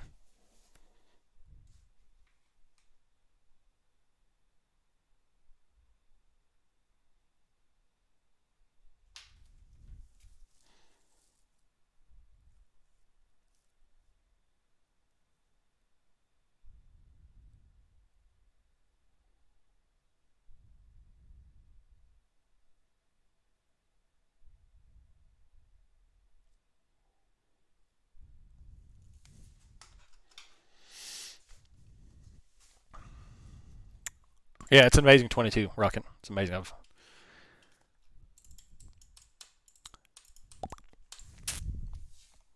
Bookmap is our version of a Magic 8 Ball. Yeah, it's helps me with my exits for sure. Excited about me. You know what? I'm going to create a shirt that says "Ask me about my Neo puts." That's going to be the shirt. I'm going to create one just for me. That's it. Y'all can't have it.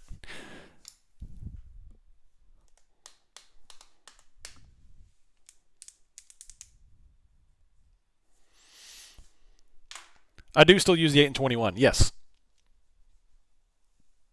That's why I want to get it. Free Mind Conspiracy. Yeah, I want to give my kids that weapon so they can carry it forever. Give it to their kids and their kids and their kids. Have I ever been to Jamaica? I have not. I would love to go though. I've heard great things about the food. I'm a foodie, so listen to OM through my whole dentist appointment. That's conviction right there.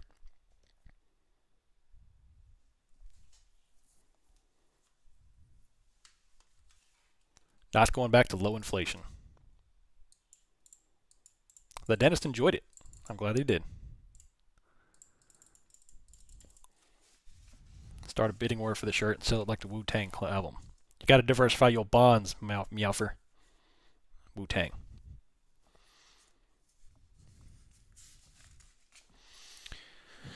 When I trade the levels, it's like I'm counter-trend trading. Is that the case, or am I trading the levels incorrectly? Well, right now, we're not in a trend. We are in a range day.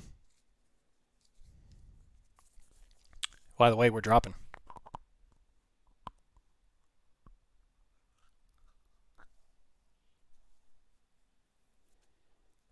We did. We did break out of the wedge.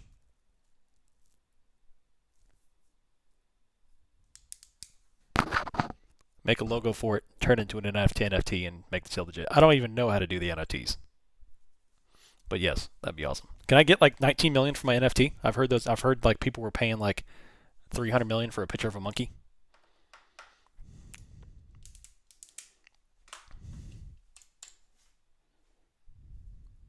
That's Fugazi.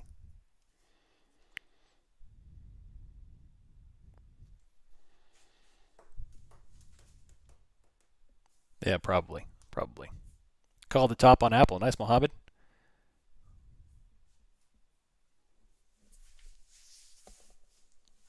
Yeah, I'm not doing all that.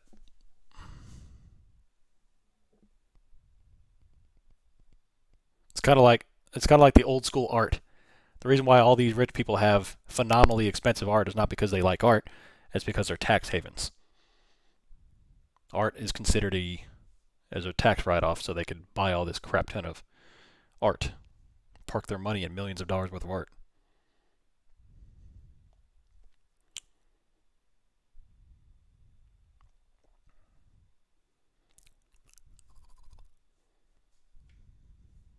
Hey, Amazon's dropping. Sweet. The banana. Yeah. Am I thinking calls at S2 or S3? I am looking. Have I been saying S2? I'm in S3. Yeah, I will be looking for a potential scalp off S3 because this is a range day. We don't have the oomph right now to get through S3. And if I take a call in S3 and lose, I'll gladly take that loss if we get down there.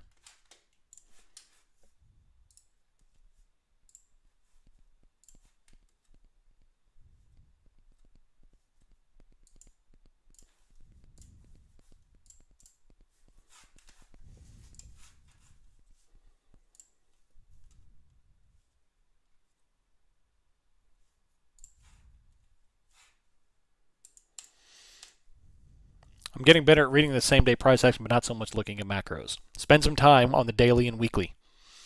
Your favorite chart needs to be the daily and the weekly chart.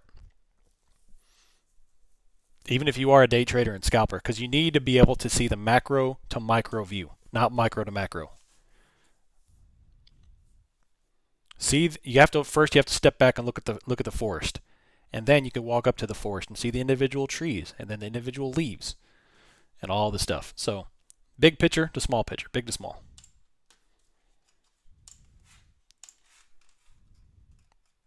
When I'm in an aircraft and we are looking for a target that we cannot find, we use big to small. Hey, you see the city over there? Yeah, all right. You see the big freaking building in the middle of the city? Okay, there it is. Yeah. You see the flagpole on top of that building? Yeah, there it is. You see the guy standing next to that flagpole? Yeah, there it is. That's the guy you want to drop on. Big to small. So I use the same concept in the charts. I want to start on the weekly chart, and then I want to start on the daily chart. And then I want to go into the 30-minute, 15-minute, 5-minute, all the way down to the 3.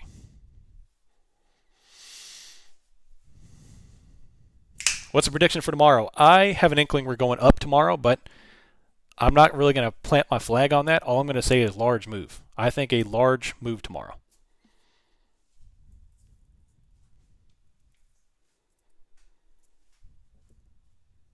What's Twitter and Reddit say? I don't know. I haven't spent much time on Twitter today. I got to look, though. You know what I realized? So I downloaded the Xbox app on my computer so I could get Warzone and all that stuff. And I saw they have a revamped version of Command and Conquer. And I became a fan. I love Command. That was one of my favorite games as a kid.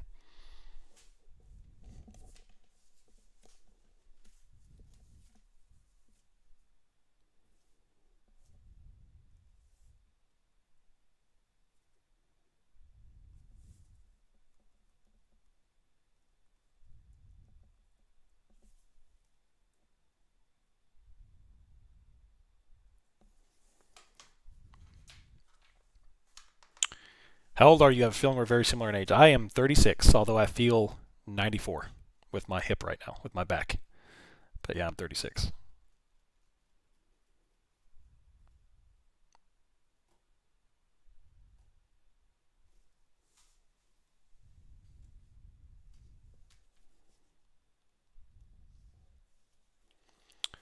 I won't do a call credit spread tomorrow, but I'm considering a strangle.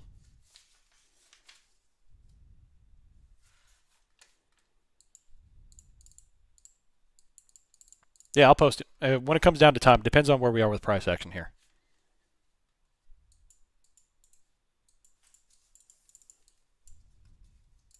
Well, thanks, Eddie. Appreciate that. I had to be, though. For me, I had to mature very young. It was either mature young or enjoy my life of servitude and working in McDonald's. And I picked mature.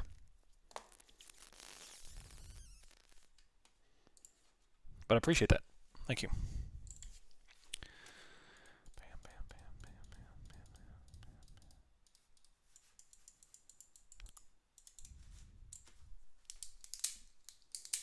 European market closes in 20 minutes. They are very green on the day, 0.41. The German market's down, though. So UK's green 0.5%. German's down 1.6. Anything on Bookmap, still the same things, 38.15, 38.40.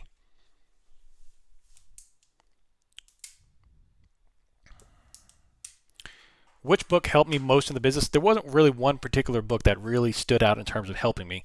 I've got a lot of different pieces. And I'll tell you, the one thing that made me change my thinking is the Hedge Fund Market Wizards. Now, I've got a great technical book. The Volume Price Analysis book by Anna Colling is a fantastic book that if you want to learn the technical side of volume price analysis, which is my trading system, highly encourage you to pick up that book and read it. But what changed my overall thought process was the Hedge Fund Market Wizards. Why? Because it made me start thinking macro. And these dudes it's an interview style book of interviewing very large players. I mean, $100 million, billion-dollar players. And it helps them think about, they talk about how they make their trades based on macro views. They're not sitting there day trading. They're not algo trading. They're not high-frequency trading. It's all based on macro environment, the geopolitical climates. They talked about the dude that made that billion-dollar trade shorting the euro, I think it was, in Europe. One of the bigger trades in history. It was even bigger than the Big Short. It was bigger than whatchamacallit, than Michael Burry's short. So there's another red down to S1. What's the volume price analysis book? The complete guide to volume price analysis.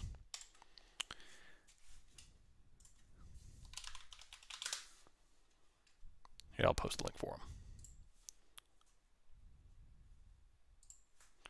If you want to check them out, the books, I'll post a link to the website where I have listed all the books that I have read or recommend. Right there.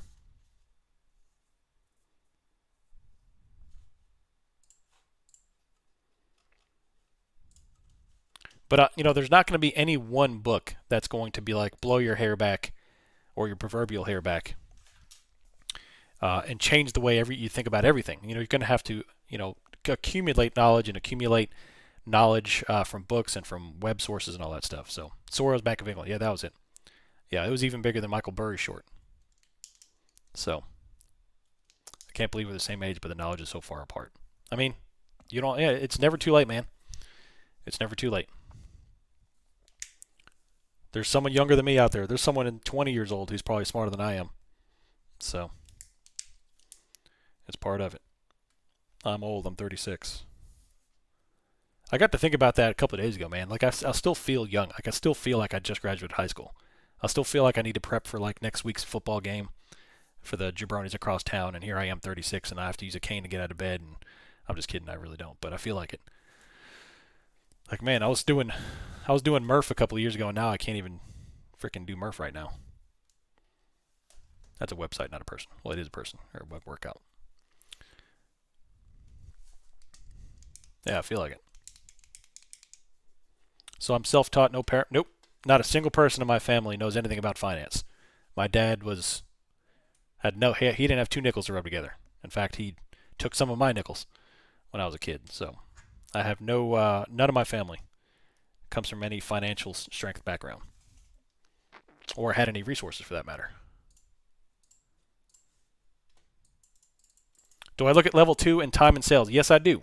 I've since kind of not looked at that so much now that I've got Bookmap, but I do monitor that, yeah.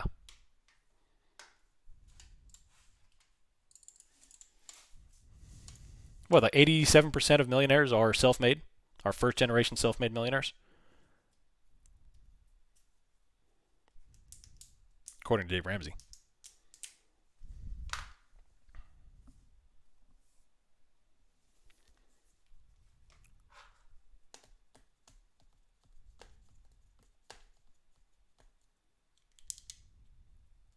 I'll do it. I'll drink nothing but water for 2 months if it gets my back feeling better. I've taken a steroid. I've got a steroid pack. I've taken a steroid shot in the back last week. I think it was Friday. I went to the urgent care and I was like, you just got to just give me some. I don't care what it is. And she gave me a shot in the back. That helped for a little bit, but it still takes me 30 minutes to put my shoes on her at the moment. It's terrible.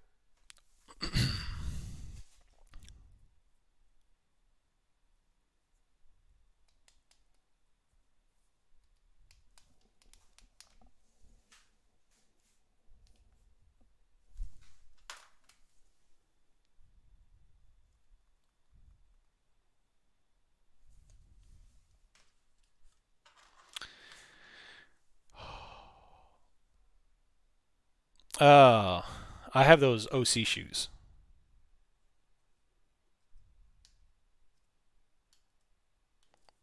I have not read his biography. I'd like to read that.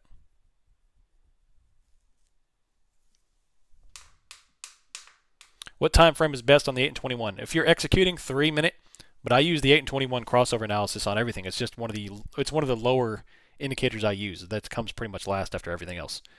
But the 3 minute is where I do my final analysis and execution on. Okay, I'll take a look, Kevin.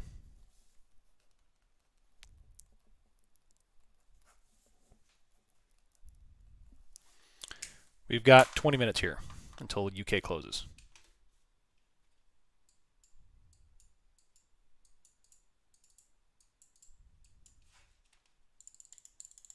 How many scalp trades have I done today? 3. I've done 3.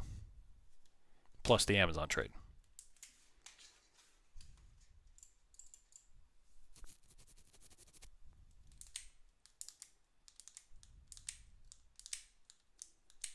Is it not on there? I thought that's on there.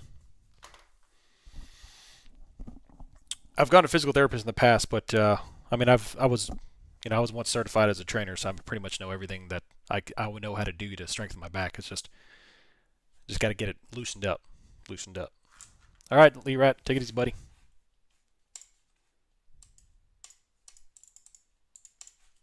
All right, so there's another red coming off here.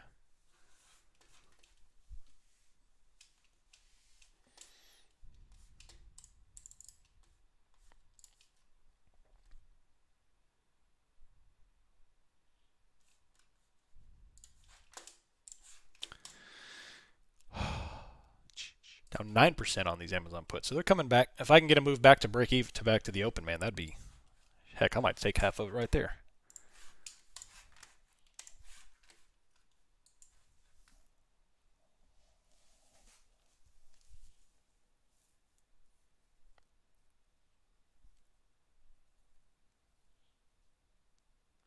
Nice technique.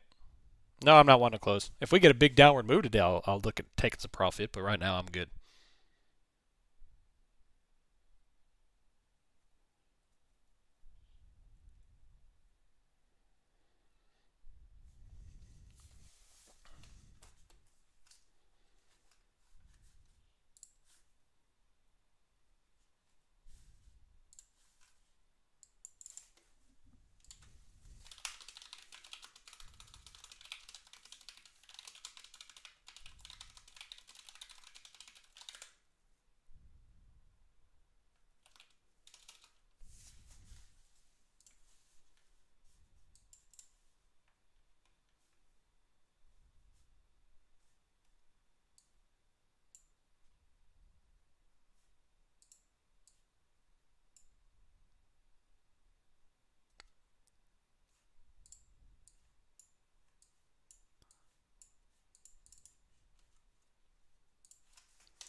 There it is. There's some red. How do I feel about Bookmap? I think Bookmap is the number one best tool I've ever added to my system in terms of a tool, not a setup, but a tool. Thanks, Curtis. I'll take a look.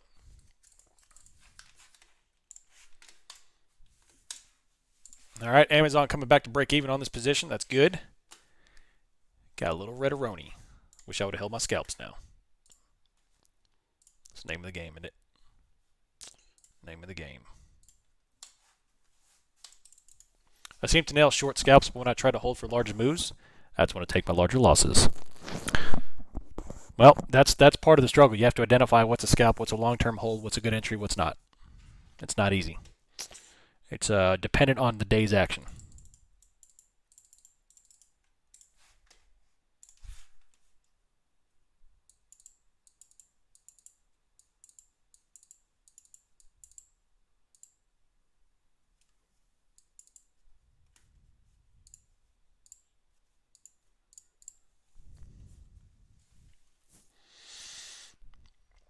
Nine minutes till UK close.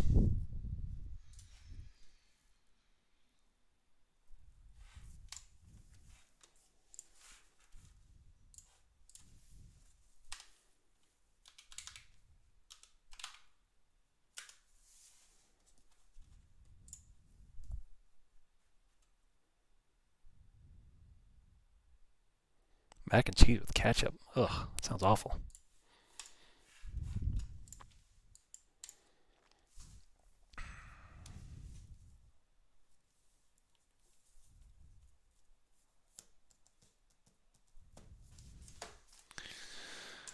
All right.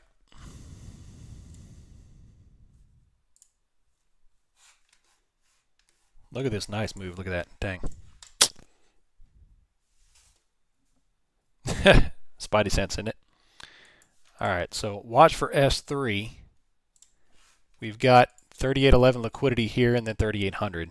The furthest we got was 3801.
What a move. What a move.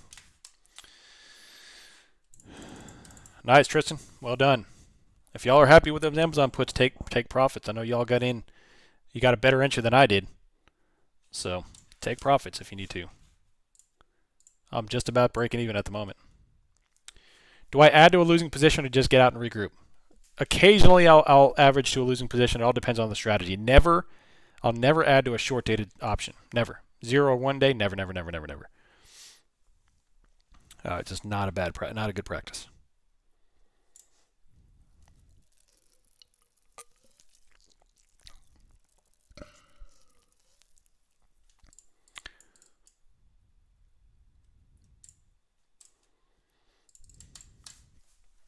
I've actually never looked at the option contract charts in TradingView. I didn't even know they had them, honestly. I look at them on either IBKR or E-Trade.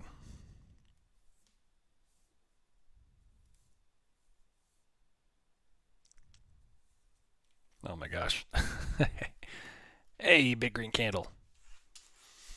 So we just absorbed that 38.10. That's what this is. There was a large amount of liquidity here at 38.10. They just ate through that, and now we bounced off of it. 38.20 is next, it looks like.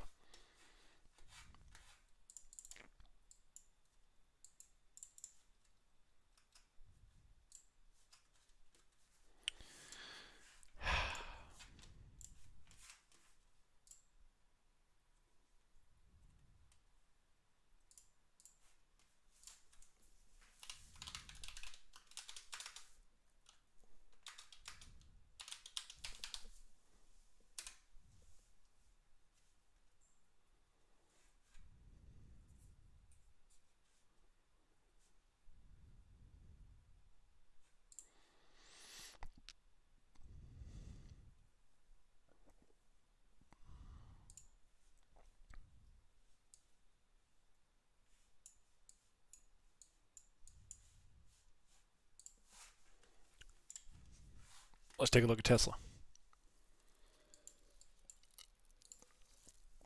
Tesla ate through 670. We got 660 and 658. Not really much above us until we got a little bit at 684 and then 700.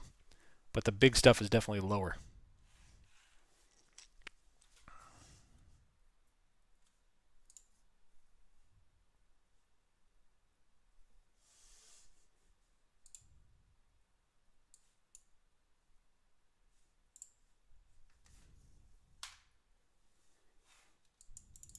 Buy the Tesla semi-truck for the range. Yeah, right. What do I do with that thing?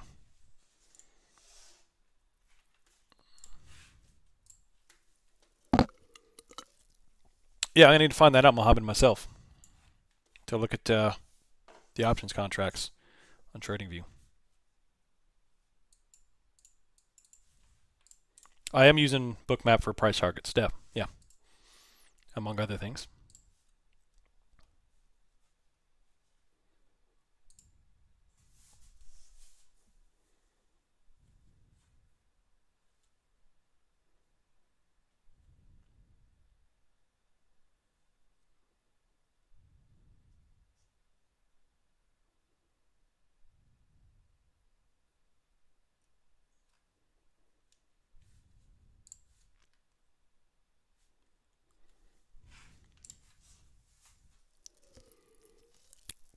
No, I'm not a big car person like that. I don't like to spend a lot of money on cars.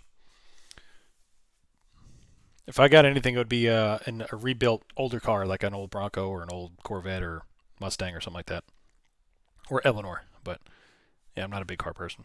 I love my Tundra.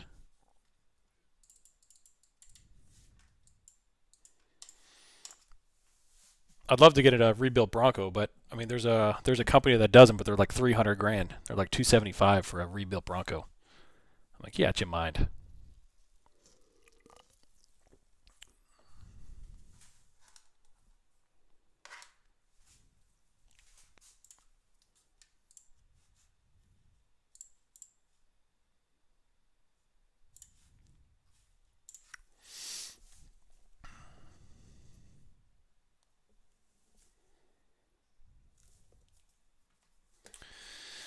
No, I'm not going to take it right in the middle. I'm going to see where this thing kind of hangs out. But I want to start zooming out to just kind of see the bigger picture here. We've got 1 minute till UK closes.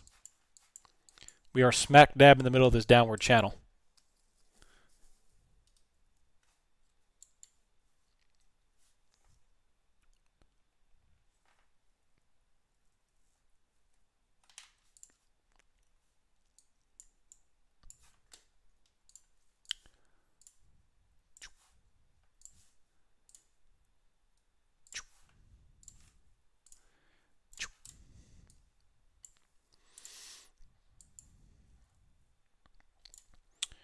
So here's what I got for the daily charts. So those vertical lines are the end of the month. They're the end or the beginning of the month. And every time, right around that week, we sell off ever since. So literally the last week, first week comes, bam. So I'm curious where this thing's going to go.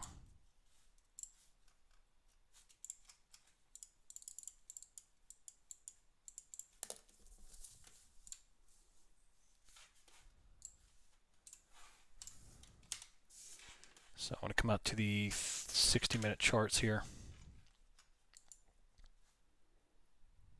This is a strong level right here, though. This 3,800 level is strong. If we break it, we'll probably have a trend down day, a trend afternoon at least. Do I take the profits out weekly, and so how much are you consistency? Normally, I adjust quarterly. I skim my account quarterly. However, I did so well in April, June, July, or April, May, June that I'm taking money out every Friday. I'm doing the withdrawal every Friday, just to lock in profits. I don't want my trading account getting too large. I don't need it to be huge. I don't need it to be even half of my net worth. So I keep my trading account at a certain amount, and I funnel those funds either into my bank account for real estate investment or into long-term trading account or into some real estate or to some retirement accounts. But and I want you all to do the same thing. If you have like 3 months where you're just on fire and killing it, take weekly draws. Take money out every month. Secure those profits. Do not get in the habit of going 10 years and never taking money out of your account. So,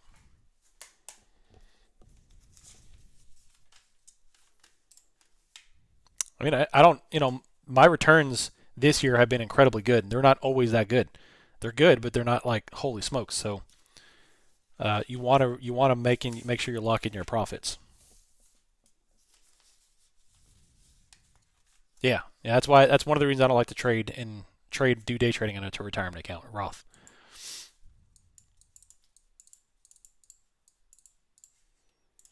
It depends. It all depends on you. I've got a certain dollar amount where if I start to go over that amount, I want to start taking that money out.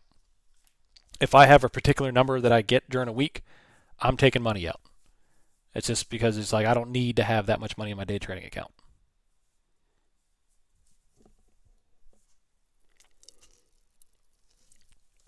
And that number is dependent on you. It doesn't matter. If I had $5 million in my day trading account, I would not be taking $100,000 trades. I just wouldn't. Not on day trades at least. Maybe on swing trades, but not on day trades. That's just too much money to play with on day trades. I don't care how big my position is. I don't need to do that.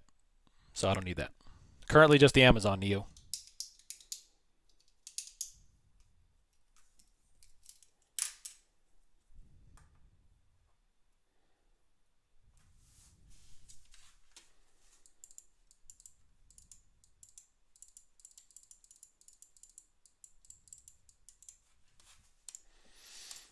For a 10K account, is it best just to grow? Again, that's on you. Now, if you're trying to get to PDT, that's your thing. I don't think most people don't really need to worry about a PDT at the moment. They need to go to a cash account. But that depends on you and your goals.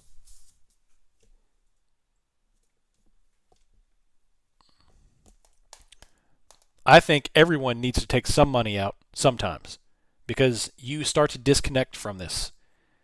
You start to not really you no longer be affiliated with the money in your account.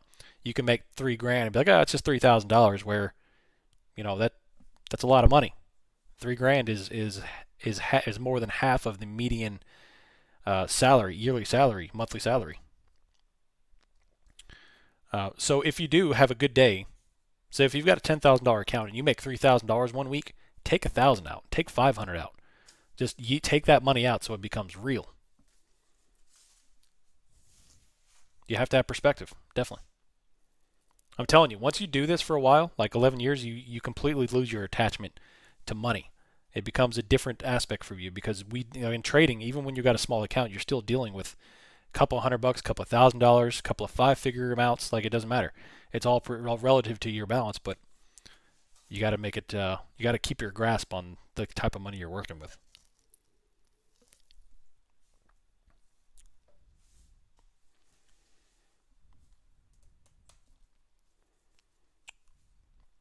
Would you recommend taking money out of $1,000 account? Yeah, I would. Even if it's only enough money to go take your spouse or significant other out to lunch, out to dinner. Um, take something out every now and then just to be connected with that money, and it keeps you motivated. Keeps you motivated.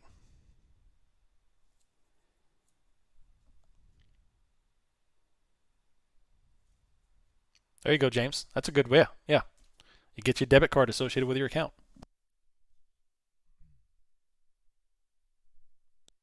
Yeah, you have to remember taxes. You do have to pay taxes. That's one thing. But that's always part of it. You always got to be thinking about taxes.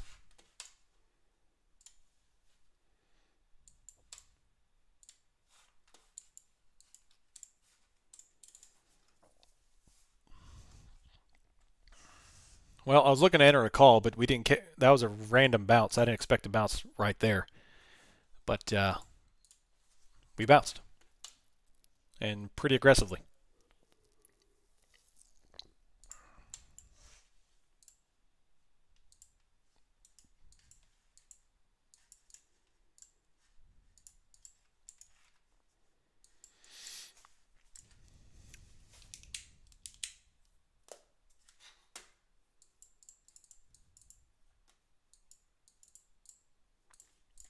How do you deal with the tax amount? Do you set some aside every month? You deal with it when it comes. I do set quarterlies aside.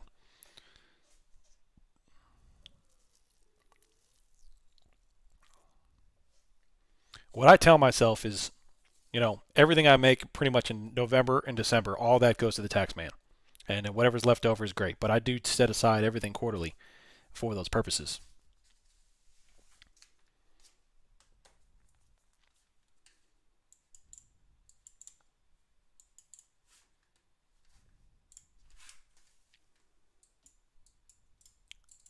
Move to Puerto Rico, no taxes. I love it.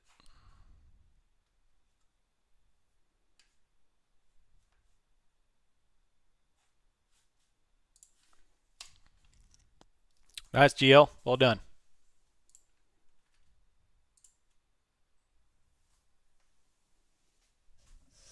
Man, this thing's going all the way back up to R2. I did not expect that at all. That's an aggressive bounce too. This is the European close though. This is the response to the European close. Yeah, these are kicking on for sure.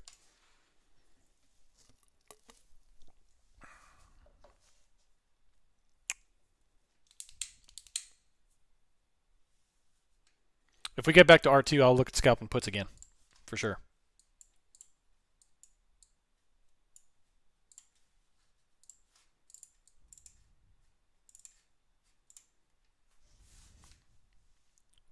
It's a big bounce. What bid ask spreads are you comfortable taking a position on? Would you take a trade of big ask for over $1? No. But it's rare to see SPX that wide. 38.30.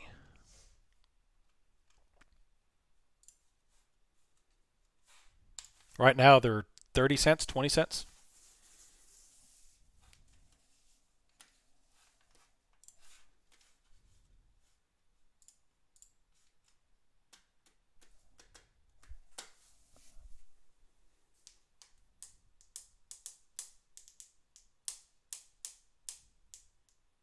Can you stop day trading around December to avoid wash sales? As long as you're not trading the inherently similar stuff, you don't have to worry about wash sale. However, I will tell you, SPX does not fall within wash sale. So if you're trading SPX, you do not have to worry about wash sale, which is one of the other reasons I trade SPX primarily. However, wash sale rule has never affected me because I'm primarily an options trader, and I've never been able to get a straight and narrow response on options contracts being inherently similar, because the big caveat with the wash sale rule is inherently similar. Well, who can identify what inherently similar is on a contract? If you have the same strike but different expirations, are those inherently similar? Or the same expiration in different strikes, are those inherently similar? And of all these CPAs I've talked to, and currently the one I currently have, there's no clear guidance on it. So for me, the wash rule has never affected me. And in addition to that, I primarily only trade SPX with a couple other things, but I trade everything else besides SPX so infrequently that I don't have to worry about getting washed out on the wash rule because of inherently similar contracts, because I'd never take the similar contract on SPX, on anything else besides SPX. So, yeah, section 1256. There you go. Yep.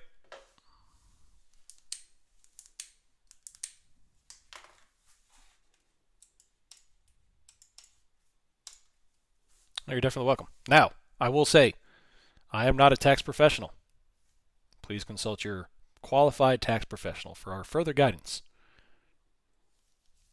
Are wash sales bad? Yes. Well, it can be bad. I'll say that. It can be bad. There's a couple of horror stories out there about some people that got themselves in bad situations.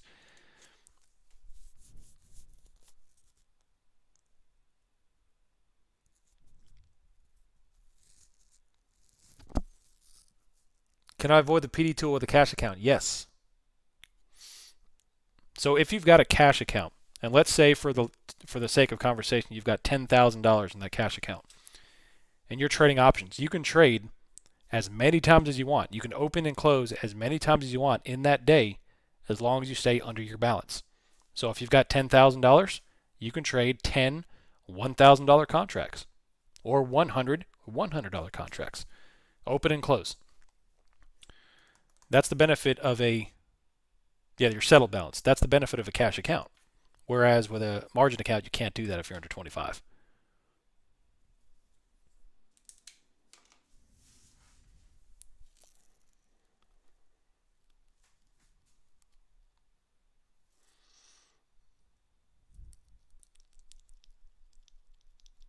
Is it better to pay quarterly taxes or pay taxes when filing tax? It depends on how much.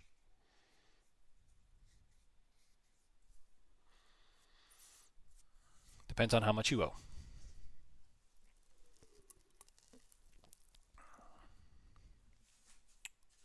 Can you trade spreads with a cash account? No. You'll need margin because you have to sell premium to trade spreads.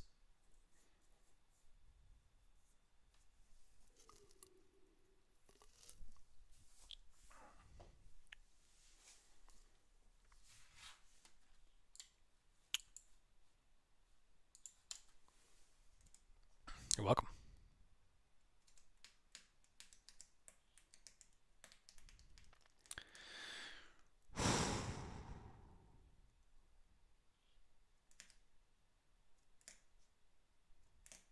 Well, this is boring. I'll tell you what, though. I'm pretty hungry. I haven't had lunch since yesterday.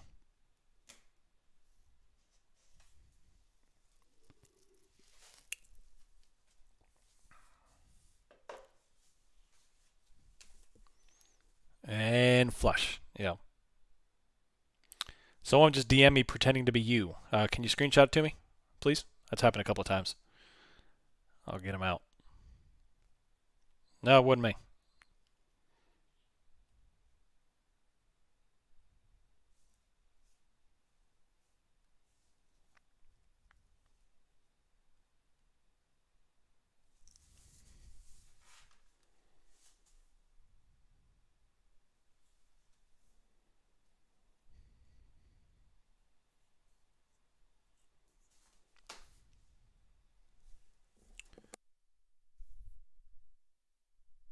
Yeah, shoot me a screenshot if you don't mind so I can see what their handle is and I'll get him out of here.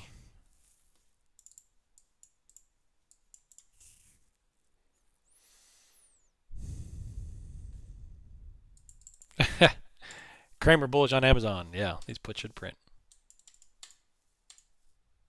Thanks, Sweet Al. Appreciate that. Glad you enjoy it. Are you subject to the PDT on cash accounts? No.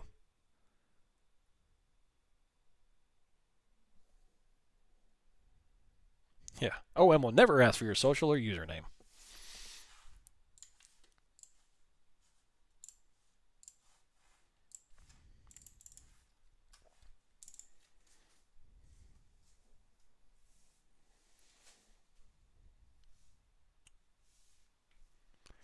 All right, XLF going for the day's lows here. Amazon is slowly trickling down and down and down.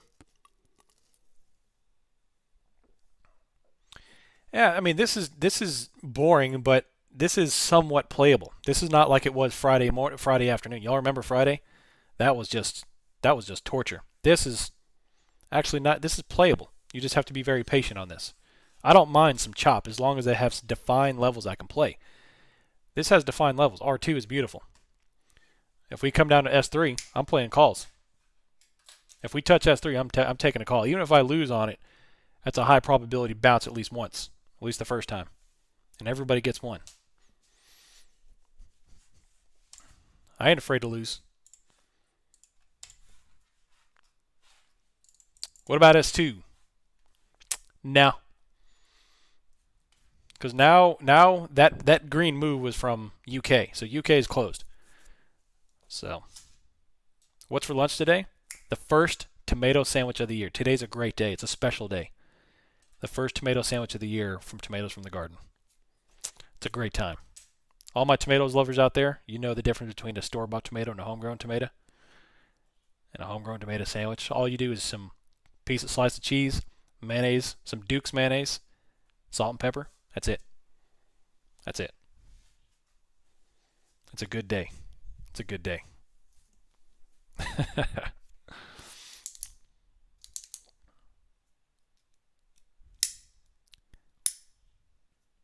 home-grown tomato sandwich, man. Ain't nothing better. Ain't nothing better. Hellman's. We used to be a Hellman's family. Now we're a Dukes family. We switched to Dukes.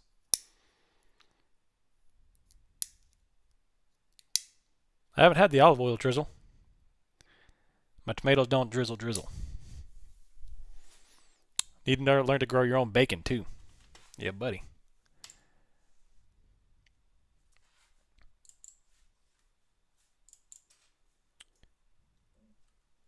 Interesting. Thanks, Eileen. That's very clever. There he is. I got him.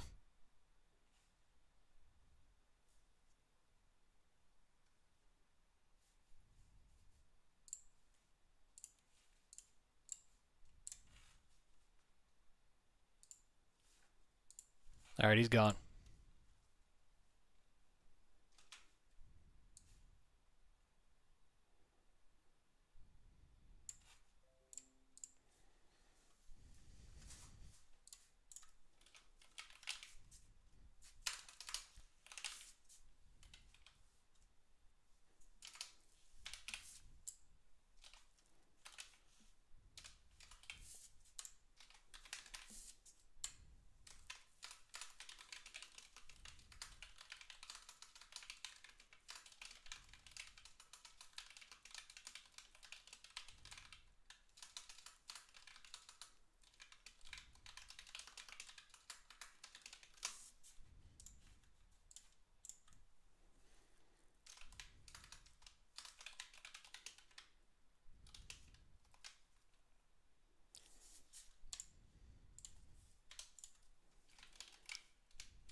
There we go.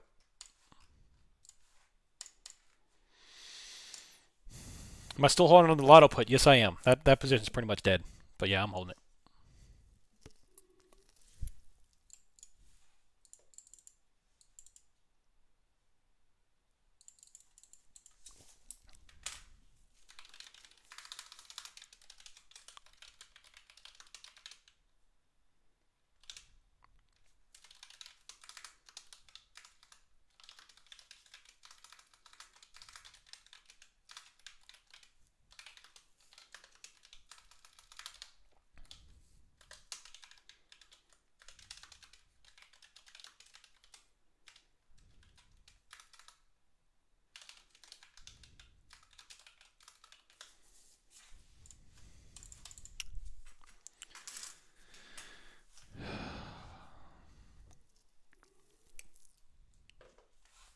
Yep, sorry I had to update it. My bad, I was making a post to the general public about that person spamming me.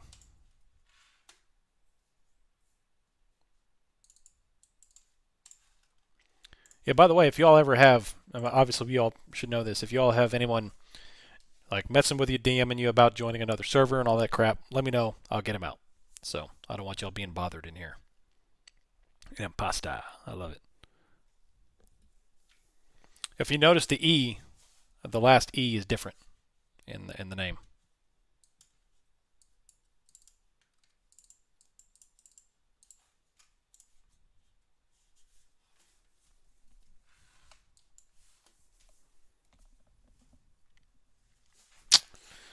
All right, y'all. Well, this is some pretty flat action. I'm going to use this time to go grab me some lunch. I will be back this afternoon for some streaming. Hopefully we can have some more action this afternoon. We're starting to wedge completely sideways here at 38.22. We're dead flat from yesterday's close. Dead flat. So thanks for hanging out. If you are on YouTube, let me know if you have any questions. Come join us in the server using the link down in the description of the video. You can DM me anytime, have questions. You can pin them, put them in the rooms, and I'll be happy to answer them for you. If you have any membership questions, utilize Mrs. OM2. She can help. She's helping out behind the scenes, so she's done a great job helping. Other than that, man, I will see you all this afternoon. Hopefully we get a move. And then tomorrow for quarterly Opex. Hopefully we have some good opportunity to make a little moolah. Y'all take it easy. I'm out. See ya.